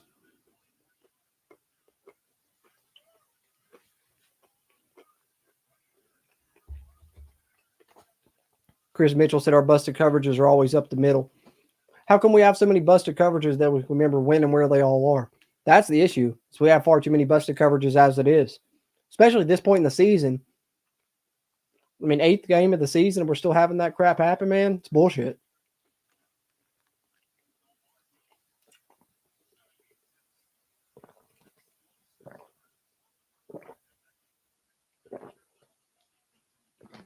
Well, they haven't let him throw it as much either. That's not more so than he's been stymied. A fake a toss play to Jaheim, and they were looking down the field, maybe to Cole Taylor. Not able to get the pass off. Nico's going to be sacked. And you feel the momentum shifting here. Arizona's looking to make a move in this football game. This feels like a critical drive for West Virginia, especially now falling behind the chains. You're going to have 2nd and 13 or so. And you really don't want, or even longer, it's even worse, 2nd and 16. And you really don't want to go 3 and out again and give them the ball right back. Still got a whole quarter to play. 2nd and 16 from the 19. Rodney Gallagher in motion, and then comes back the other way. And they'll hand it to him on a jet sweep there to the boundary side. Who makes a great move to make a man miss. Great footwork. Gets back a little bit past the original line of scrimmage. Picks up about 7. 3rd and 9. So a lot better than what it could have been. Good play there by Rodney to get a few yards out of that. I'm guessing that'll be the final play of the 3rd quarter. West Virginia will start the 4th quarter with a 3rd and 9. As the clock winds down, that is what's going to happen, guys. So 24-13, West Virginia facing a critical 3rd and 9, looking to avoid another 3 and out and having to give the ball back to Arizona, who feels like they really have some momentum right now. Got back into this football game, made it a 2-score game again, and now we're looking for their 2nd consecutive 3 and out. We said we were going to track it, guys. We've had 1. Now we're trying to avoid 2 in a row. After a game where it looks like we had taken control of it. We were talking about keeping the pedal to the metal, keeping the foot to the throat, whatever you want to call it. And unfortunately, West Virginia is doing the same thing that we all were calling in the chat would probably happen. Be too far conservative, end up giving up this lead and it being a close game at the end. It stinks that we can call it that way, man, as fans, man. That's just the way that it goes under this coaching regiment, under this coaching regime. Playing too conservative is right, Drumwolf. Arizona might come back. They might, Pokemon Kid Entertainment. They've got the momentum right now. Fernando, appreciate you coming in, man. Appreciate you coming in. Coverage is garbage, has been all season. Can't agree with that. Can't disagree with that. Coverage has been terrible all season.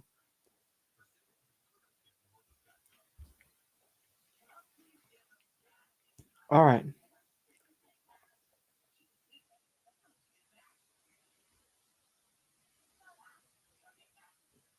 Another commercial break here.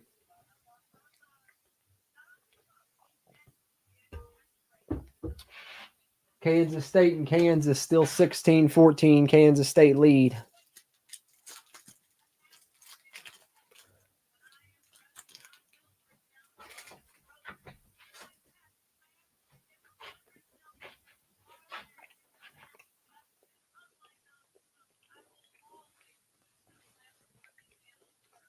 Reese's Fast Break is the most underrated Reese's, guys, if y'all didn't know. I'll take the Fast Break over the Reese's Peanut Butter Cups even. Blasphemy, I know, but the Fast Breaks are delicious, man.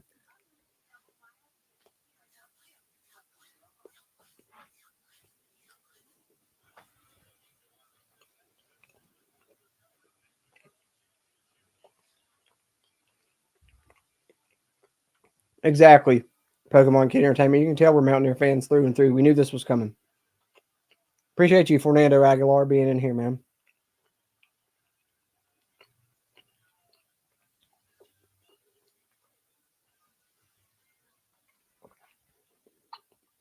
Can't say I'll be buying tickets to the Big 12 championship game. We ain't going to be there. Pretty much even in that quarter if Arizona didn't miss the extra point. And now they got the momentum. West Virginia facing a 3rd and 9 here. 4th quarter getting ready to begin.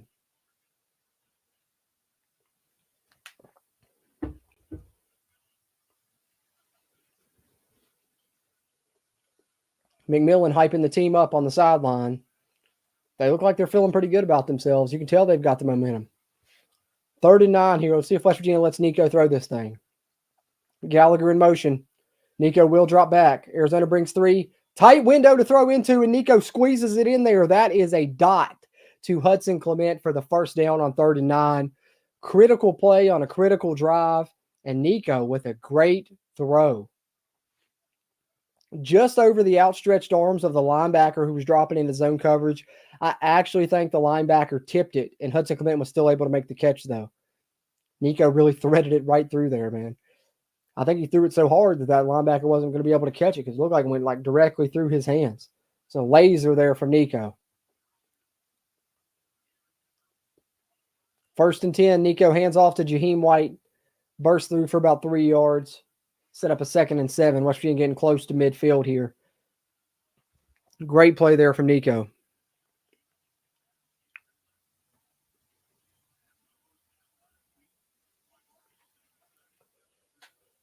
Nico, great completion percentage in this game, though, thus far. Got to love that. 14 of 18, 130 yards and a touchdown.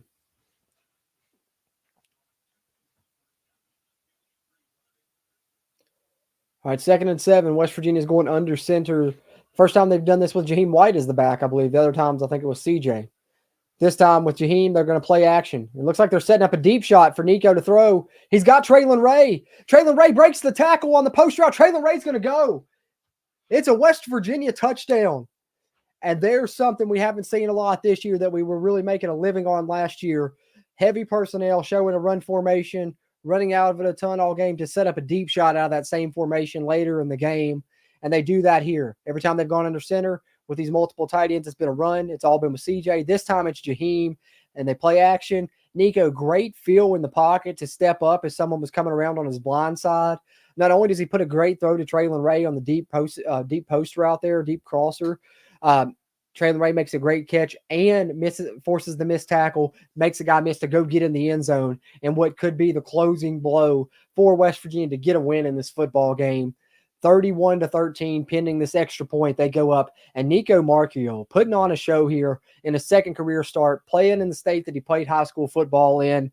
He's 15 of 19 now and over 150 passing yards in the game there as he hits the deep bomb. Something West Virginia has been missing in the offense this year that was a huge factor for him last year. Nico puts one on the money to Traylon Ray, and West Virginia is up 31-13.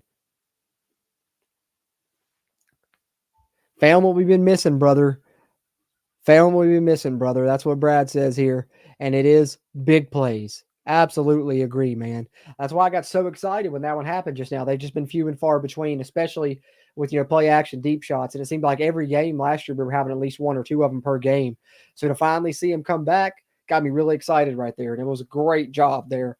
As Jared Houghton says right here, beautiful ball from Nico. It really was. And it was a great pocket presence for Nico as well. He had to play action, had a guy rushing upfield trying to come around him, and he felt that, stepped up in the pocket, a little sidestep that needed just enough time to give himself that throw, put it on Traylon Ray, and I was wondering at first, is he going to be able to catch it? Not only did he catch it, but he broke that tackle that was coming in on him as well and got into the end zone. So shout out to Traylon Ray for closing the play.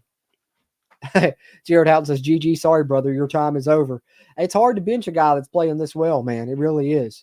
But I fully expect, especially with the bye week coming after, I think it'd be different if he went to Nico immediately. Nico has this type of game and then he immediately goes to Garrett. But after the bye week, he's going to, have plenty of time to, butter it up and everything. And I wouldn't be shocked if Neil Brown doesn't go back to Garrett Green. Even though personally, I really like the way this offense functions with Nico with this year's team. Because I think your backs can make you some plays in the run game. Nico can do just enough to help you in the run game. But we're seeing a lot better, passing downfield with Nico in this game, which is something we missed from Garrett this year. And what you lack with Garrett, if it's, of course, explosive runs, he does give you that aspect, and you're not really going to get that from Nico as far as, game-breaking type runs like Garrett does. But what you make up for that with is Nico's passing ability, as we saw and have seen in this game. Highest completion percentage I've seen one of our quarterbacks have in the past couple of years is in Nico's second career start here. We know Garrett's been struggling, being around 50% or so, give or take, in most games this season and last. And Nico's up, 60, 70% right now? So, I mean, that's a plus side for sure. No, Jared Houghton, GG didn't travel. They brought Nico and, of course, Ryder Burton second string, and they also brought the true freshman Khalil Wilkins. I really like that play call, man. 54-yard touchdown pass. So that puts Nico up near 190 yards or so passing, and I believe he's 15 of 19 for those 190 and 2 touchdowns in the game. Traylon Ray's third receiving touchdown of the season. Nico's dad on the sideline. Super excited about that one, as he should be. Good stuff there from Nico. And I love the play call. Go with that heavy personnel, go under center. Every time you've done that in this game, you ran it. That time you show them the same look and you hit the play action deep shot. Good stuff. I believe, guys, I mean, correct me if I'm wrong, is that not the first deep ball that we've seen since, Hudson Clement and the one that got called back in the backyard brawl when we did something similar, went heavy personnel and hit one to him? Man, I've been missing that deep ball, that long ball in the passing game. Good stuff there, guys. Good stuff. Yeah, Chris Mitchell with a good point there. GG probably wouldn't have been able to fly anyways if it is indeed a concussion like we believe it may be. So West Virginia up 31-13 here, but still got a whole fourth quarter to play out, guys. Jared Houghton says Nico's dad looks like a retired WWE guy. He kind of does. 183. Is it 183 or 193? Pokemon Kid Entertainment. One of the two there. Nico's passing yards in this one already. Good play there by Dantes Fagan, making the start at corner for the second straight game with Aiden Garnes there. Breaks up a pass on first down, forces 2nd and 10 here for Arizona. And he nearly intercepted that thing, diving in there late and laying out for it.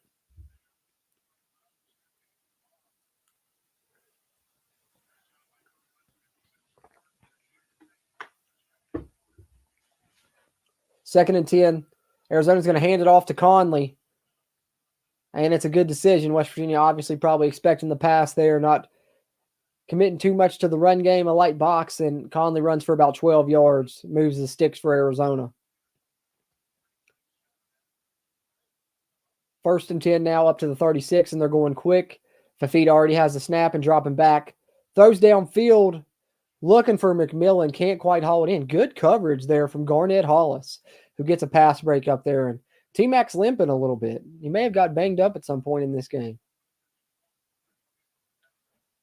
That is probably the best play in coverage I've seen Garnett Hollis make this season. Got to give him a shout out for that one. Hasn't lived up to expectations in a lot of ways, but that was a great play by Garnett Hollis at the cornerback position. 2nd and 10 for Arizona now. Less than 13 minutes to go here in the game. Fafita dropping back, now steps up, hits it to his tight end that caught the touchdown a while ago. Olsen for about 8 or 9. It'll be 3rd and 1 for Arizona now. A score could put them back in this thing. Scoring a 2-point conversion, make it a 10-point game. Still plenty of time left in this fourth quarter. They try and hand off to Conley on 3rd and 1, and West Virginia's ready for it. They force a TFL. Tyron Bradley's in the backfield, along with another Mountaineer. Didn't quite see the number there, but it's going to be 4th and 2 or 4th and 3 for Arizona. I believe it's TJ Jackson again, and oh no, TJ Jackson's down on the ground. Man, I'm telling you, whatever lower body injury he has there to his leg has really been an issue. Had to leave the game a couple of games ago. Last week, gutted it out, played sparingly as much as he could.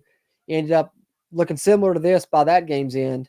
And now here he is again, feeling the nagging injury, continuing to bother him here as he's going to try and get off the field. And I think right now, unless Arizona gets back in this and makes this a close game, I think you got to let him rest for a bit. Up 31-13. Maybe if Arizona scores here, gets the ball back, then maybe you let him go if he feels like he can. But I think you let him get a little bit of a jump start ahead of his bye week, get a little bit of a jump start on his healing process, because we need him healthy in this back half of the season after this next bye week for sure, as we try and make our way to a bowl game, hopefully. But Arizona's bringing their offense back out on the field here. 12:20 to go, 4th and 2. Trailing 31-13. They need a conversion here.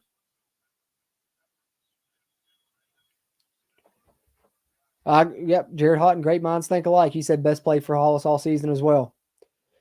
4th downs, Arizona's 4 for 11 on the season. They do a jet sweep here on this 4th down, and it's a good call there. Able to move the sticks and get about 5 extra yards on top of it as well.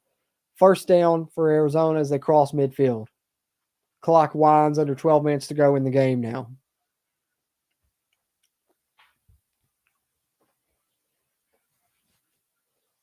But West Virginia's friend right now is the clock, continuing to keep everything in front of them. Would be a great thing they'd be able to do. Play action here. Fafita looked like he wanted to go downfield, wasn't there, hits his check down to the running back Conley, runs through at one tackle, but then is brought down after a gain of about 8 yards there. Yeah, Tyron Bradley's played really good, Brad. I got to give him credit for that. Him and TJ Jackson have been the two best players on that, front, I would say. 2nd and 3 for Arizona, up on the West Virginia 42. Ball snapped, but then it's blown dead. This may be a false start on Arizona here.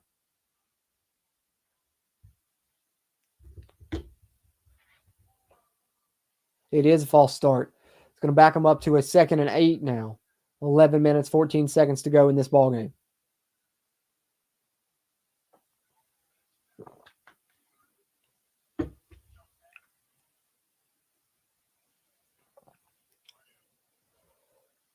KK Tarnew a little bit banged up on the play, and that hurts because he's in at Spear right now because Aubrey Burks is out. That's why he's had to start the last 2 games for West Virginia. So now we'll either see West Virginia play a nickel package with TJ Crandall in at corner, or you'll go to a 3 linebacker look where they bring Reed Carrico in. Because now you've lost your other Spear, unless they want to give Zay Jennings some action. Is that Zay Jennings? It is. Hey, shout out to Zay Jennings getting on the field in defense. We saw him make a big special teams play in this one. Now he's being counted upon to come in at that Spear for KK Tarnew. 2nd and 8 for Arizona. Fafita dropping. And throws it off his back foot and throws it away. Man, Fafita has a tendency that I haven't seen a lot of QBs do. It's like when he gets in trouble, sometimes he'll scramble out of there, but a lot of times he'll just drop back. And he does have a strong enough arm to be able to do that, man. Even off his back foot, he can launch that thing. But it'll be 3rd and 8 for Arizona now.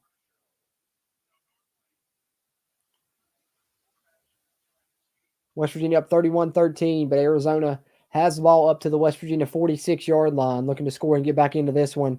Fafita dropping back yet again, deep into the backfield, and hits his check down man, but it's only about a 2-yard pickup. It's going to be 4th and long here, 4th and about 6 or 7 for Arizona. Obviously, probably going to go for it here. Not quite in field goal range, but if they were, you might want to talk about that because now a field goal could make this a 15-point game, which would make it a 2-score contest. But not quite there, close enough yet in range. Going to have to get another 4th down conversion. Then if you're faced with that opportunity again, you may take it. But right now, they're going to try and move the sticks on 4th and 7 from the West Virginia 46-yard line. Arizona may be the ball game on the line for them here on 4th and 7. WVU brings 4. And, of course, T-Mac time down the field.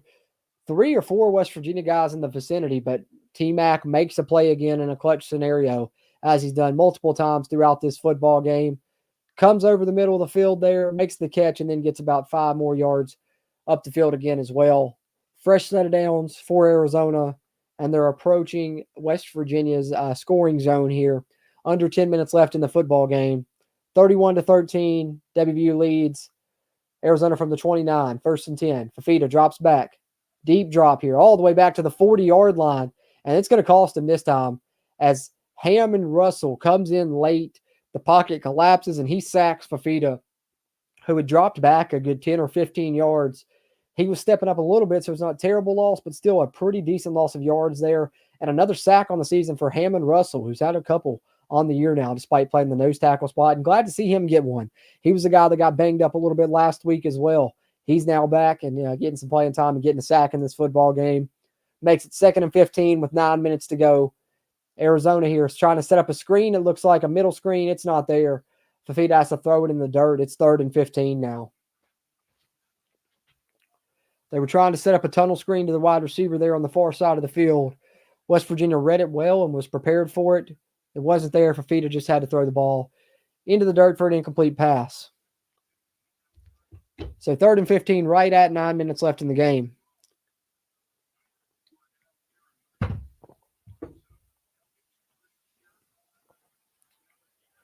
All right, see if this isn't time where he targets T-Mac here. McMillan down the field on 3rd and 15.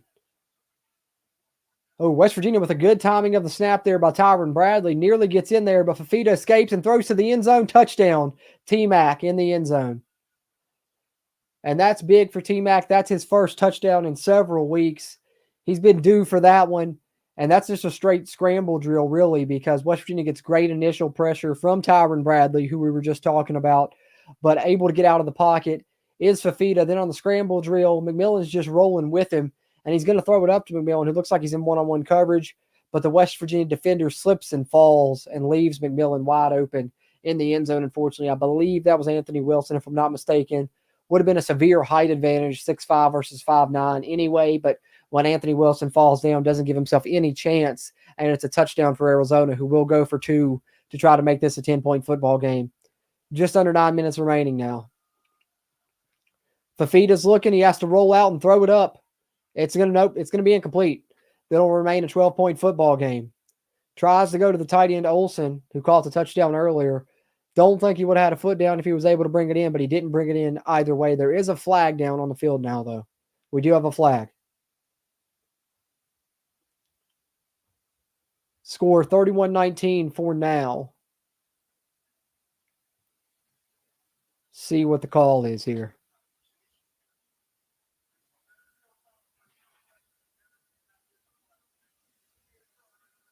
Okay, they're picking up the flag.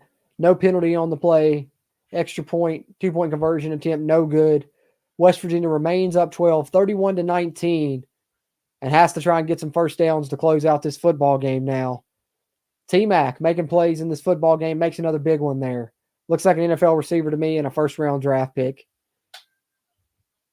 Arizona down 12. They need another stop and to score, and then we're talking really close game. West Virginia's got to get this ball back and close this out, man. Can't go 3 and out again. You've had 2 consecutive 3 and outs after you had a big lead in this football game. Finally, got ahead there with the big play action deep ball at least, but second half here been a little bit conservative. I do like the play call on the deep ball, but we need more of that here on this type of drive. 14-13, Penn State leads late in the third quarter. Michael's been providing us good updates throughout this game, but Drew Aller is out with a knee injury. Oh, I hate to hear that, man. Hope he's all right. Hope he's nothing long-term. Oh, it was Trey Lathan. That's no wonder he slipped and fell. A linebacker in coverage against T-Mac's not really what we want there. Especially, our linebackers, they're really great players, but they're not the best in pass coverage. That's kind of their weakness. But unfortunately, Trey Lathan slipped and fell there and allowed the T-Mac touchdown. But appreciate you shouting that out, Jared Houghton. I thought it was Anthony Wilson, but I couldn't quite see the number on the replay. I just saw him slip and fall. But, yeah, Trey Lathan was the one there apparently.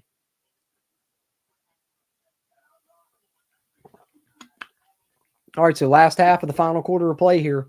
West Virginia up 12, 31-19. About to have the ball back, but needs to close out this victory, man. This is what you got to close it out. This is what you got to do here in these type of games where you've played good. You don't want to give it up at the end. We've seen West Virginia do it before, unfortunately. Hate to bring it back to the backyard brawl, but we were up, around the same amount then. And it was a lot less time. There's still 9 minutes left in this football game. We're only up 12. Far from over. West Virginia needs to make some plays here on offense, get some first downs, and then we can feel a little bit better about it. But for now, a little bit on edge still. A little bit on edge right now. A little bit nervous. We'll see what happens. Yeah, Drum Wolf. It's one of those things, man. Everyone can know that they're going to pass to him, but he's just that much better than everyone else on the field, and especially against West Virginia's poorest pass defense. You knew if he was going to break his streak of not scoring touchdowns, it was going to come against us. And it does, and he's having a great game. But you got to shout out that guy. He's just a really good player, man. And, I hate the fact that it's happened to us, but I'm enjoying watching him because he's a talented guy we're going to see play on Sundays. So we're going to see a little bit of the play here. They're showing it on a film review, highlighting some things.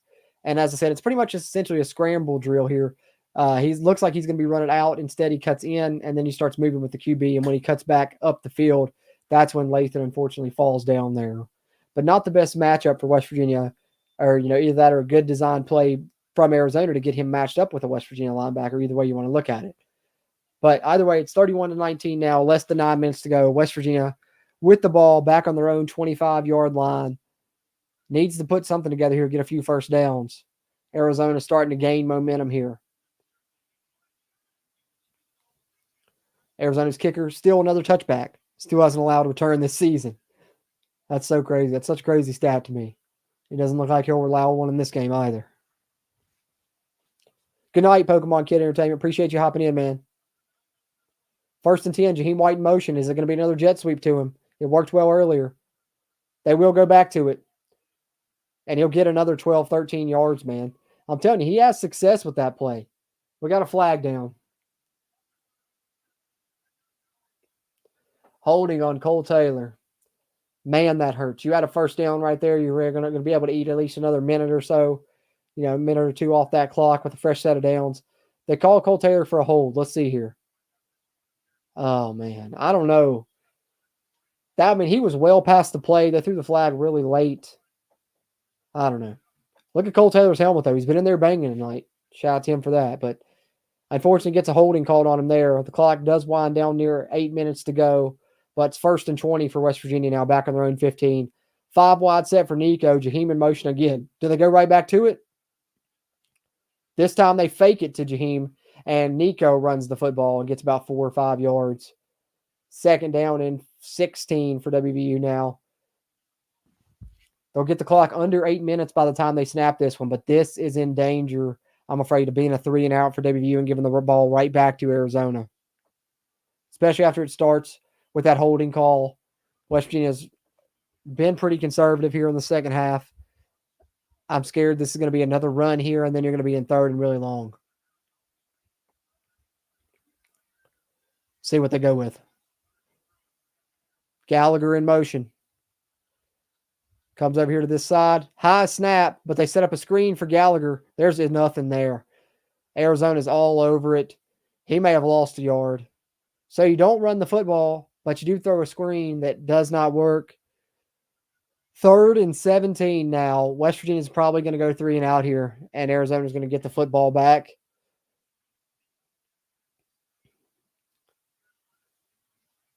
And that play, the timing was thrown off by a bad snap. First time we've had that, since that Iowa State game, really, but it was not a great snap there. 7 minutes to go, 3rd and 17 for WVU. Time is their friend, but right now Arizona has the momentum. 3rd and 17. I expect a draw play here. Nope, just a straight handoff to Jaheim instead. Playing it safe. I 100% expected that. I was really expecting QB draw. Instead, just straight outside zone handoff. Pick up 7 yards, 4th and 10. West Virginia will punt the ball back to Arizona, who's going to get it with just about 6 minutes left in the quarter. Down 12. A score, and you're really in danger scenario then if you're WVU.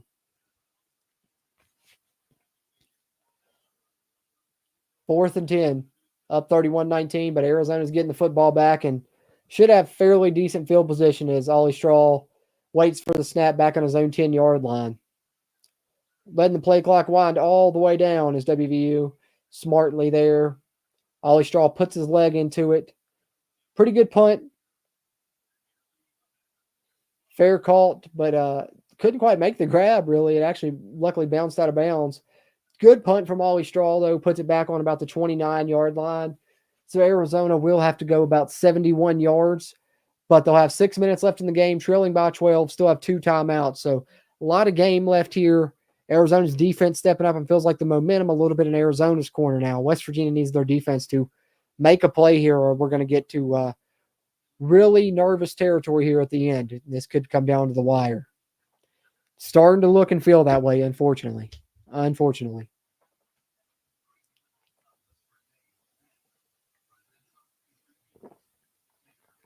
All right, guys, I'm going to refill my coffee really quickly. Be back in 30 seconds.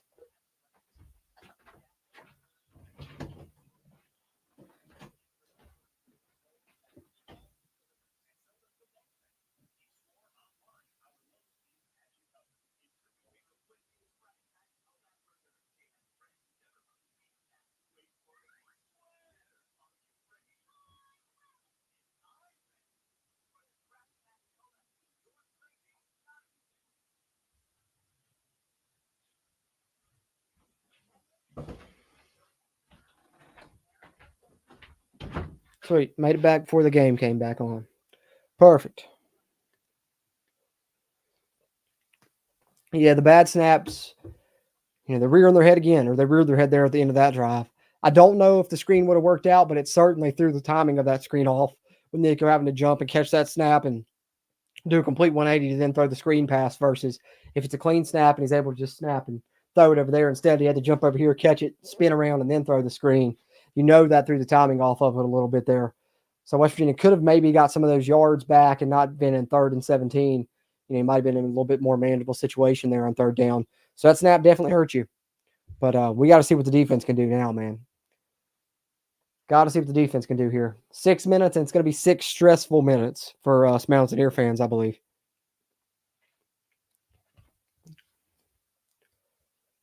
All right.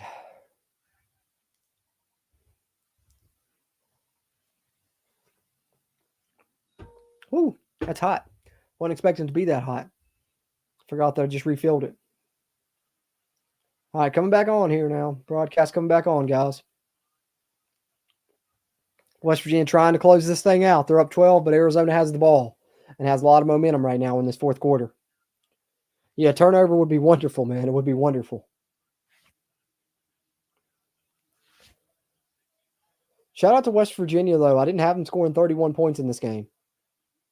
I believe my prediction was like 31-21 Arizona, actually. So it's kind of reversed to what I had it at this point. Fafita's got a screen set up to his receiver. A nice little design tunnel screen. They'll get about 16 yards on it to start their drive, and they're up near midfield in one play. Clock winding now, under 6 minutes.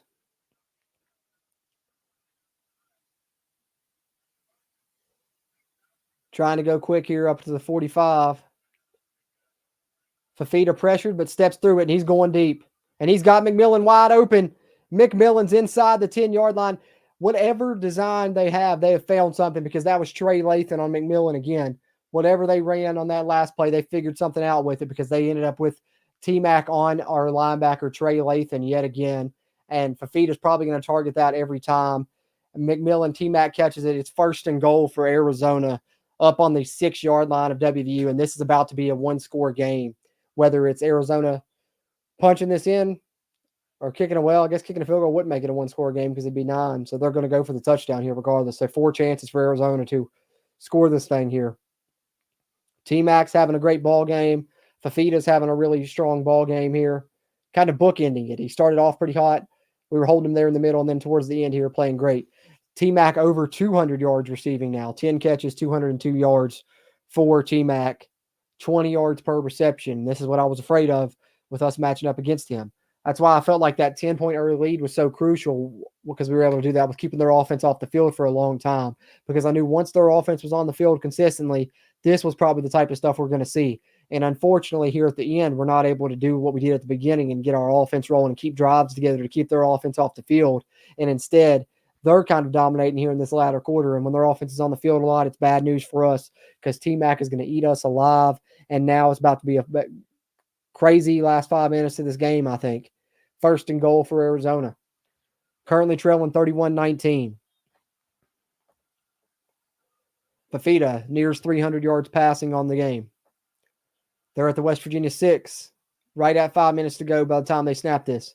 Fafita will throw. It's a fade pattern to the end zone. Broken up. Garnett Hollis with another good pass breakup there. His second good pass breakup of the game. Do got to give him credit there.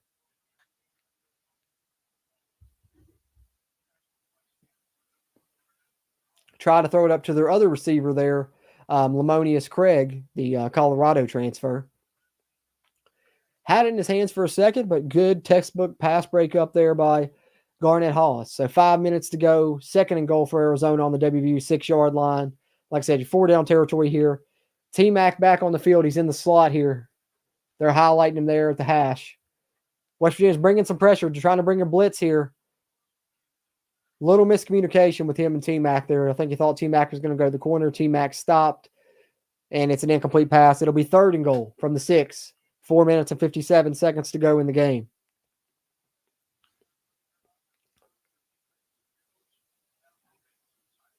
Oh, man, I think that Fafita with the wrong read there. Number 2 was wide open.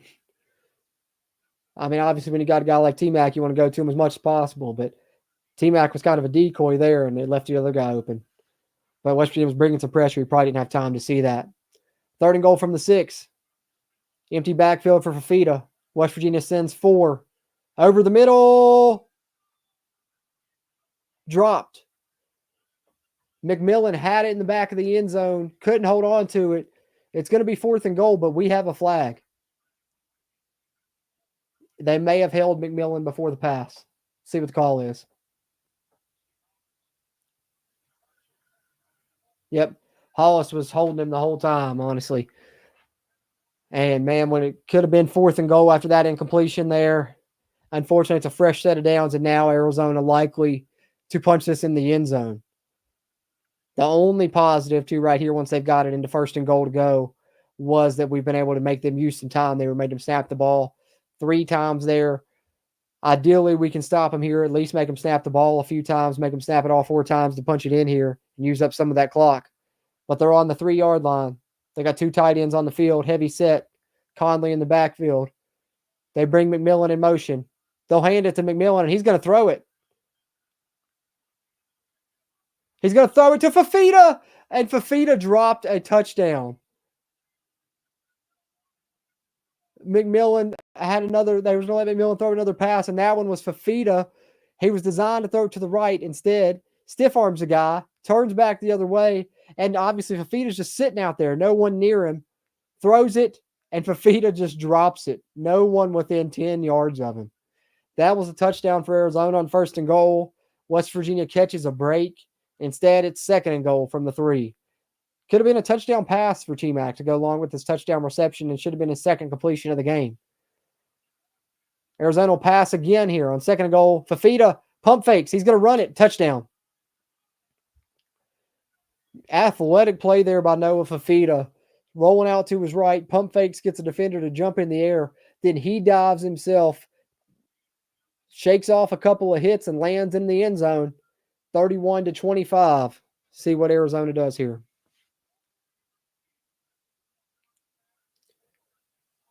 Good dive into the end zone there, man. Athletic play to get in. And it's going to be a crazy finish here in these final 4 minutes, guys. Hang on to your butts. Hang on to your butts, Mountaineer fans. Wildcat fans as well, for that matter. But 2 timeouts for Arizona, 4 minutes and 35 seconds. They don't have to onside this. They can kick this deep. I think KK Tarnu is down again, which is unfortunate. As we said, we're already dealing with injuries to that spear position. We're probably going to have to play one more defensive possession, and we might have to do it with the true freshman Zay Jennings out there at spear. T-Mac took his helmet off after the dropped pass. I missed that, Jared Houghton. If he did it and he was still on the field, then that should be a penalty. Oh, Tarnu not putting a lot of weight down on that leg.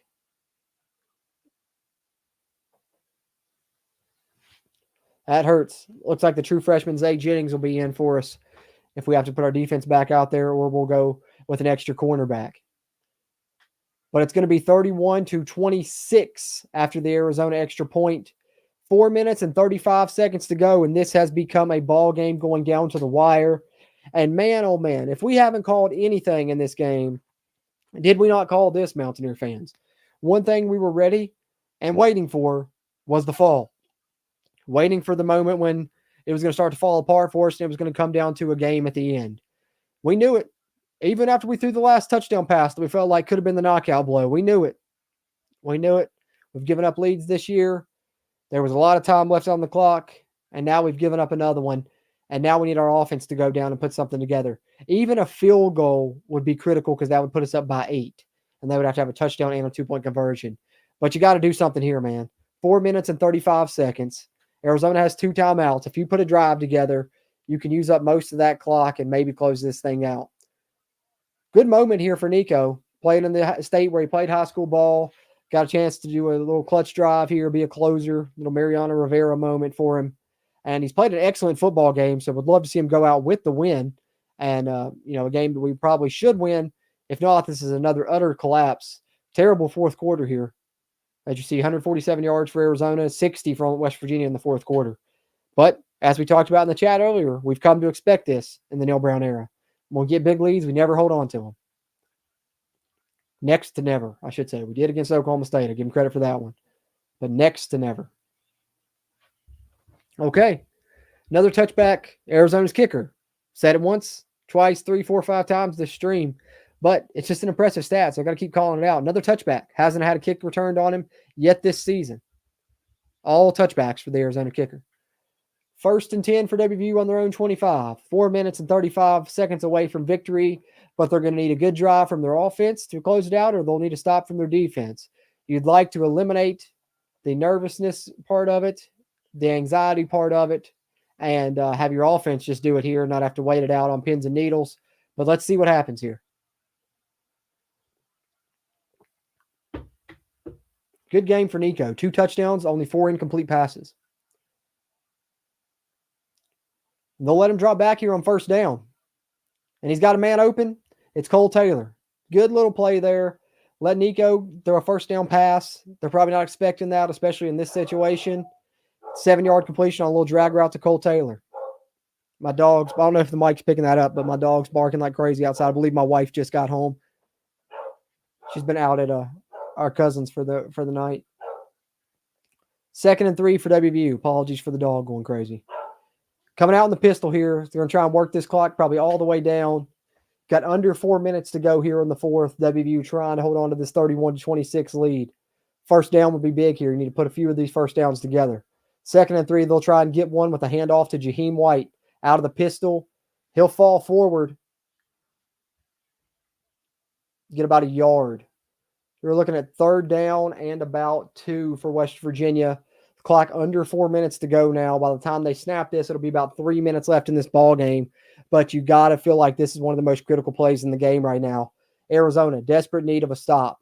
Because if they get this stop and get the ball back with still 2 timeouts and, before the 2-minute warning, they're feeling like they're in pretty good shape.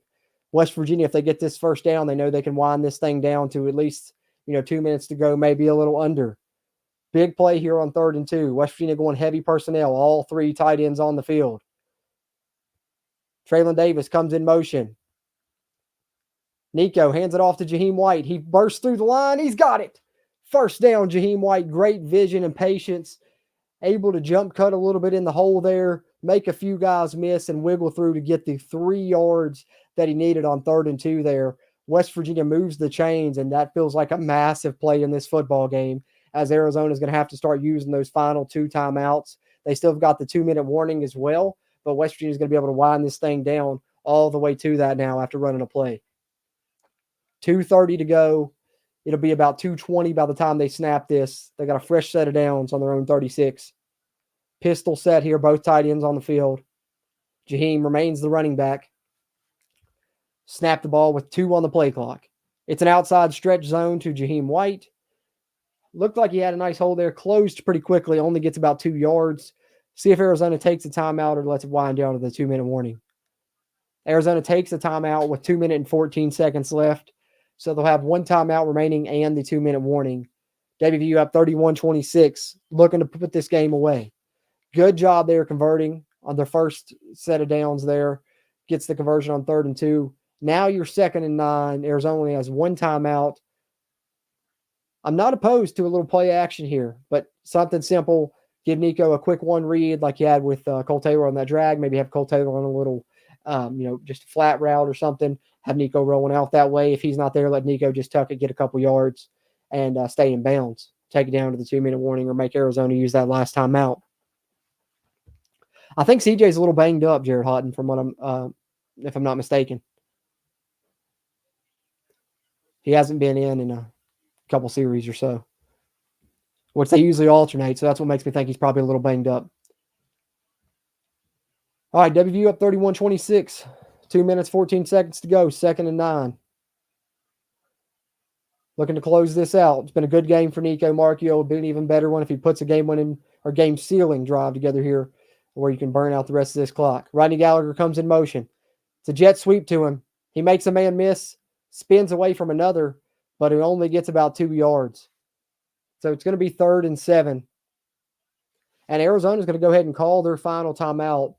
So West Virginia will have to run 1 more play here, and then Arizona will have the 2-minute warning, and they'll hopefully have a chance to get the ball back with no timeouts, but under 2 minutes to go. If West Virginia doesn't convert here on 3rd and 7.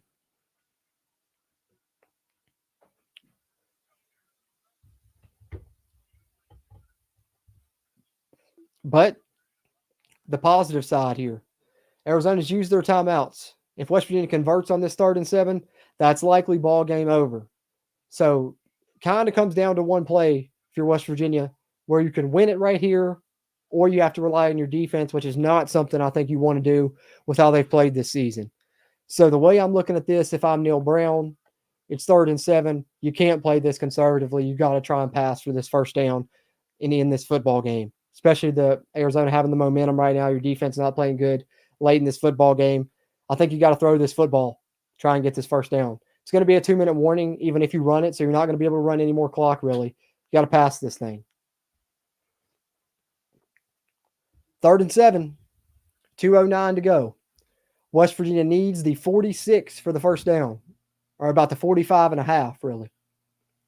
Play clock down to 8. Nico's barking out signals. He has Jaheim and CJ, both with him in the backfield. Nico is going to drop back, but he's going to dump it off to No, it's Jalen Anderson. And Jalen Anderson catches a flare pass out of the backfield, coming in cold off the bench. Like we said, CJ, a little banged up, hasn't been playing. You go back to the 2-back set nonetheless, but it's Jalen Anderson in there with Jaheim, and Nico hits his man, and Jalen Anderson makes the grab and gets the first down.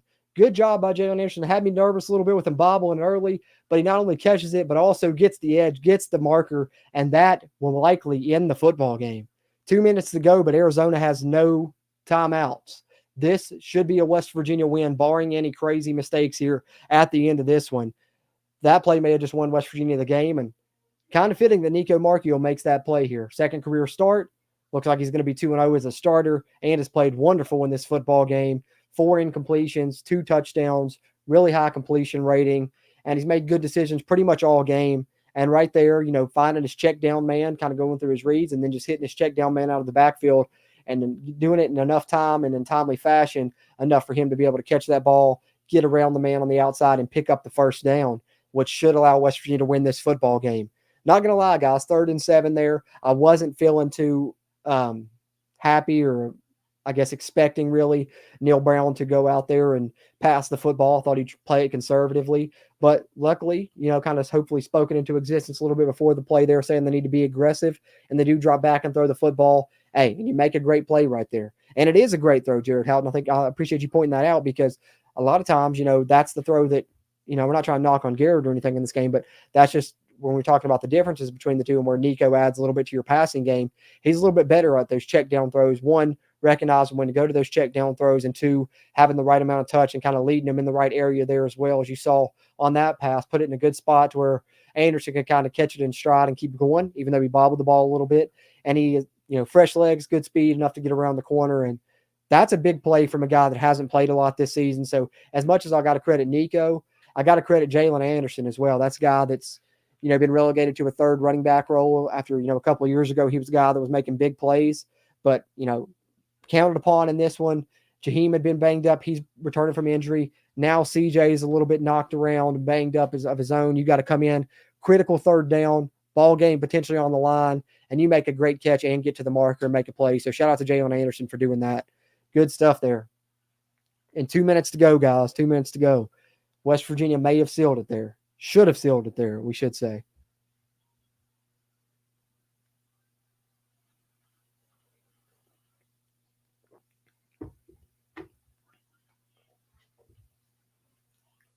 (31-26), 2 minutes left. No timeouts for Arizona. Probably looking at a few handoffs. And then a QB knee, maybe. See what happens here. Oh, they're going to go ahead and start kneeing now. No timeouts. Arizona can't stop it. Takes you to the 2-minute warning. That's why it's an interesting strategy by Arizona to take their timeouts before the 2-minute warning, because then you're pretty much just putting a lot of pressure on your defense there on that 3rd and 7. If they don't make that stop, then it's pretty much game over. And they didn't, unfortunately, make that stop. And West Virginia gets the first down and is now going to kneel this thing out. They take one knee. Neil's standing beside the ref. He may call a timeout once this play clock gets low.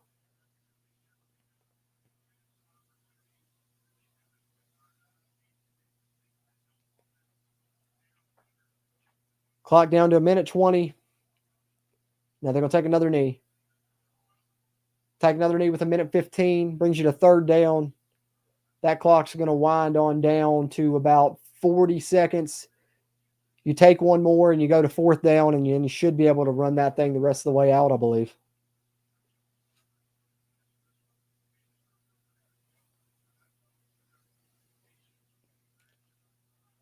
3rd and 13 after 2 QB kneels. 50 seconds. It'll be about 35 seconds. One more kneel down, and that'll do it. West Virginia is going to survive and win a road game here. Despite making us sweat it out there in the end, allowing Arizona to come back a good bit, they get the one conversion they need there in that 3rd and 7. Great throw by Nico. Great play by Jalen Anderson. And a good call by Neil Brown to be aggressive instead of, being conservative like we had been for a lot of this half.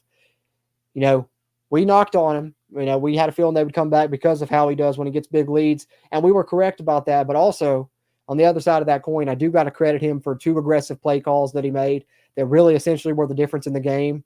One, obviously, that 3rd down and 7 pass that we just converted to finish out the win. And the other, the play action deep ball to Traylon Ray for the touchdown that gave us 31 instead of 24. Those are the 2 plays that are the difference for me in the second half. The 2 great play calls from Neil Brown where he was a little bit aggressive versus being conservative. And it leads to winning this football game as we take the final knee there. Nico Marchiol celebrates his 2nd career start, and he gets the win. West Virginia defeats Arizona 31-26. And guys, I will stay with you for about 5-10 more minutes, but I'm going to pop back over to the other side of the office there so I can sit in the chair for a second and chat with you guys to end the stream here as another game watch along here on the CRW. Be right back, about 60 seconds on the other side. Close out with you guys. Share your final thoughts in there in the comments, your final thoughts on the win, your player of the game, anything you got there. I'll be with you guys for about 5-10 more minutes.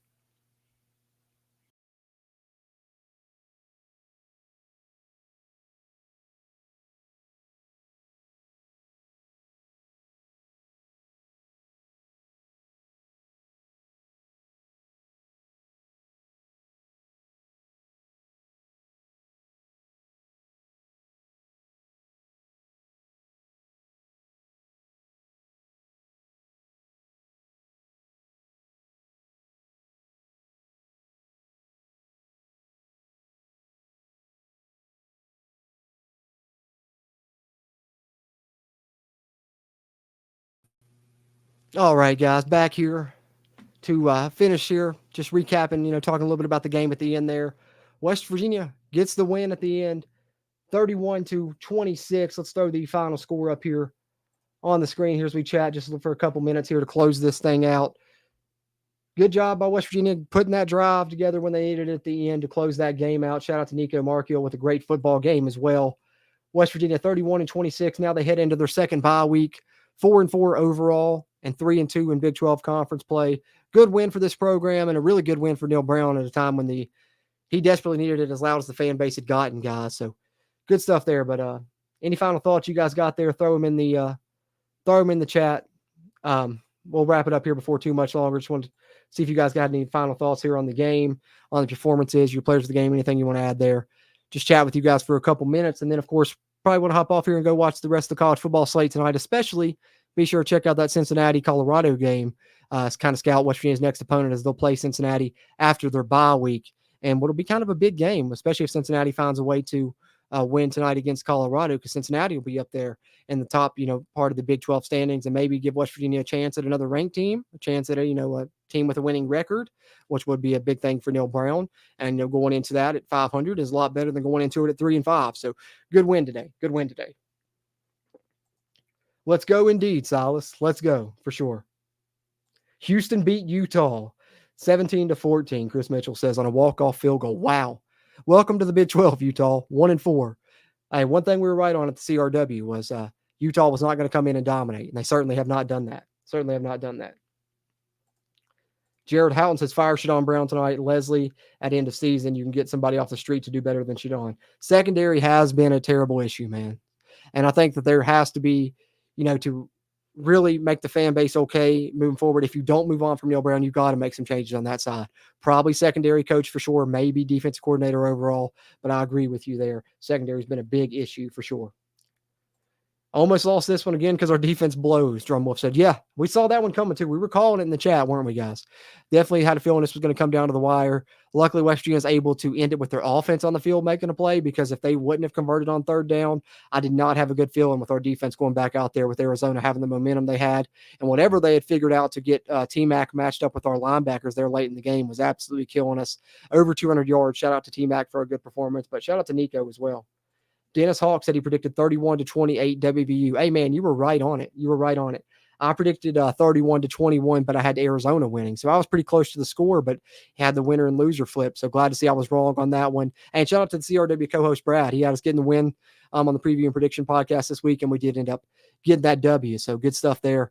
And I've really enjoyed this game watch along with you guys. I've been enjoying them throughout the season. Like I said, bye week, so obviously won't have one next week. But after that, we're playing Cincinnati on the road. So we'll be back doing another watch along stream, guys. Been a lot of fun doing these with you all. You know, if you watch this live or if you watch this after the fact on playback, hit the thumbs up button before you head out. It helps a ton with the YouTube algorithm. And be sure to subscribe here for that Mountaineer football content constant here on the CRW throughout the season. 2 podcast episodes, a couple live streams a week, and then bonus content for channel members, including film reviews, player grades, depth chart projections, all kinds of good stuff there, game rewatches. And of course, as always in the offseason, we're still covering the team as they build the roster through the transfer portal and through the high school recruiting cycle. We cover all that here on the CRW. So, you know, help us out in a free way, fast, easy, and free by hitting that thumbs up button and subscribing here to the channel. Helps us grow that CRW community throughout Mountaineer Nation. But guys, really appreciate you guys. Player of the game for Drumwolf is Nico. I like that. Hey, thank you, man. Thank you, Drumwolf. Appreciate you showing the love there, man, and appreciate you sharing your player of the game. Wanted to get some of your all thoughts because we'll have ours on our review and reaction podcast. We'll dive into the stats. You know, let's take a look at those numbers. We'll recap the rest of the Big 12 scores. Still got one game to go here tonight with Cincinnati and Colorado, but we'll recap the Big 12 scores on our review and reaction podcast. And after wins, we provide our players of the game as well. So you'll be able to hear ours on the review and reaction podcast as West Virginia comes out with the win over Arizona, 31-26. And guys, appreciate all y'all being in here live and joining me for this game watch party. But I think I'm going to wrap it up. I want to get a chance to, you know, watch these final games here at the end of the night, scout Cincinnati a little bit. And plus, like I said, the wife just got home. Want to go say hey to her as well. But it's been a lot of fun as these watch along streams always are. Have another one back up for the Cincinnati game, guys. Until then, as always, I appreciate you guys. I'm Jordan Cruz. And until next time, let's go Mountaineers.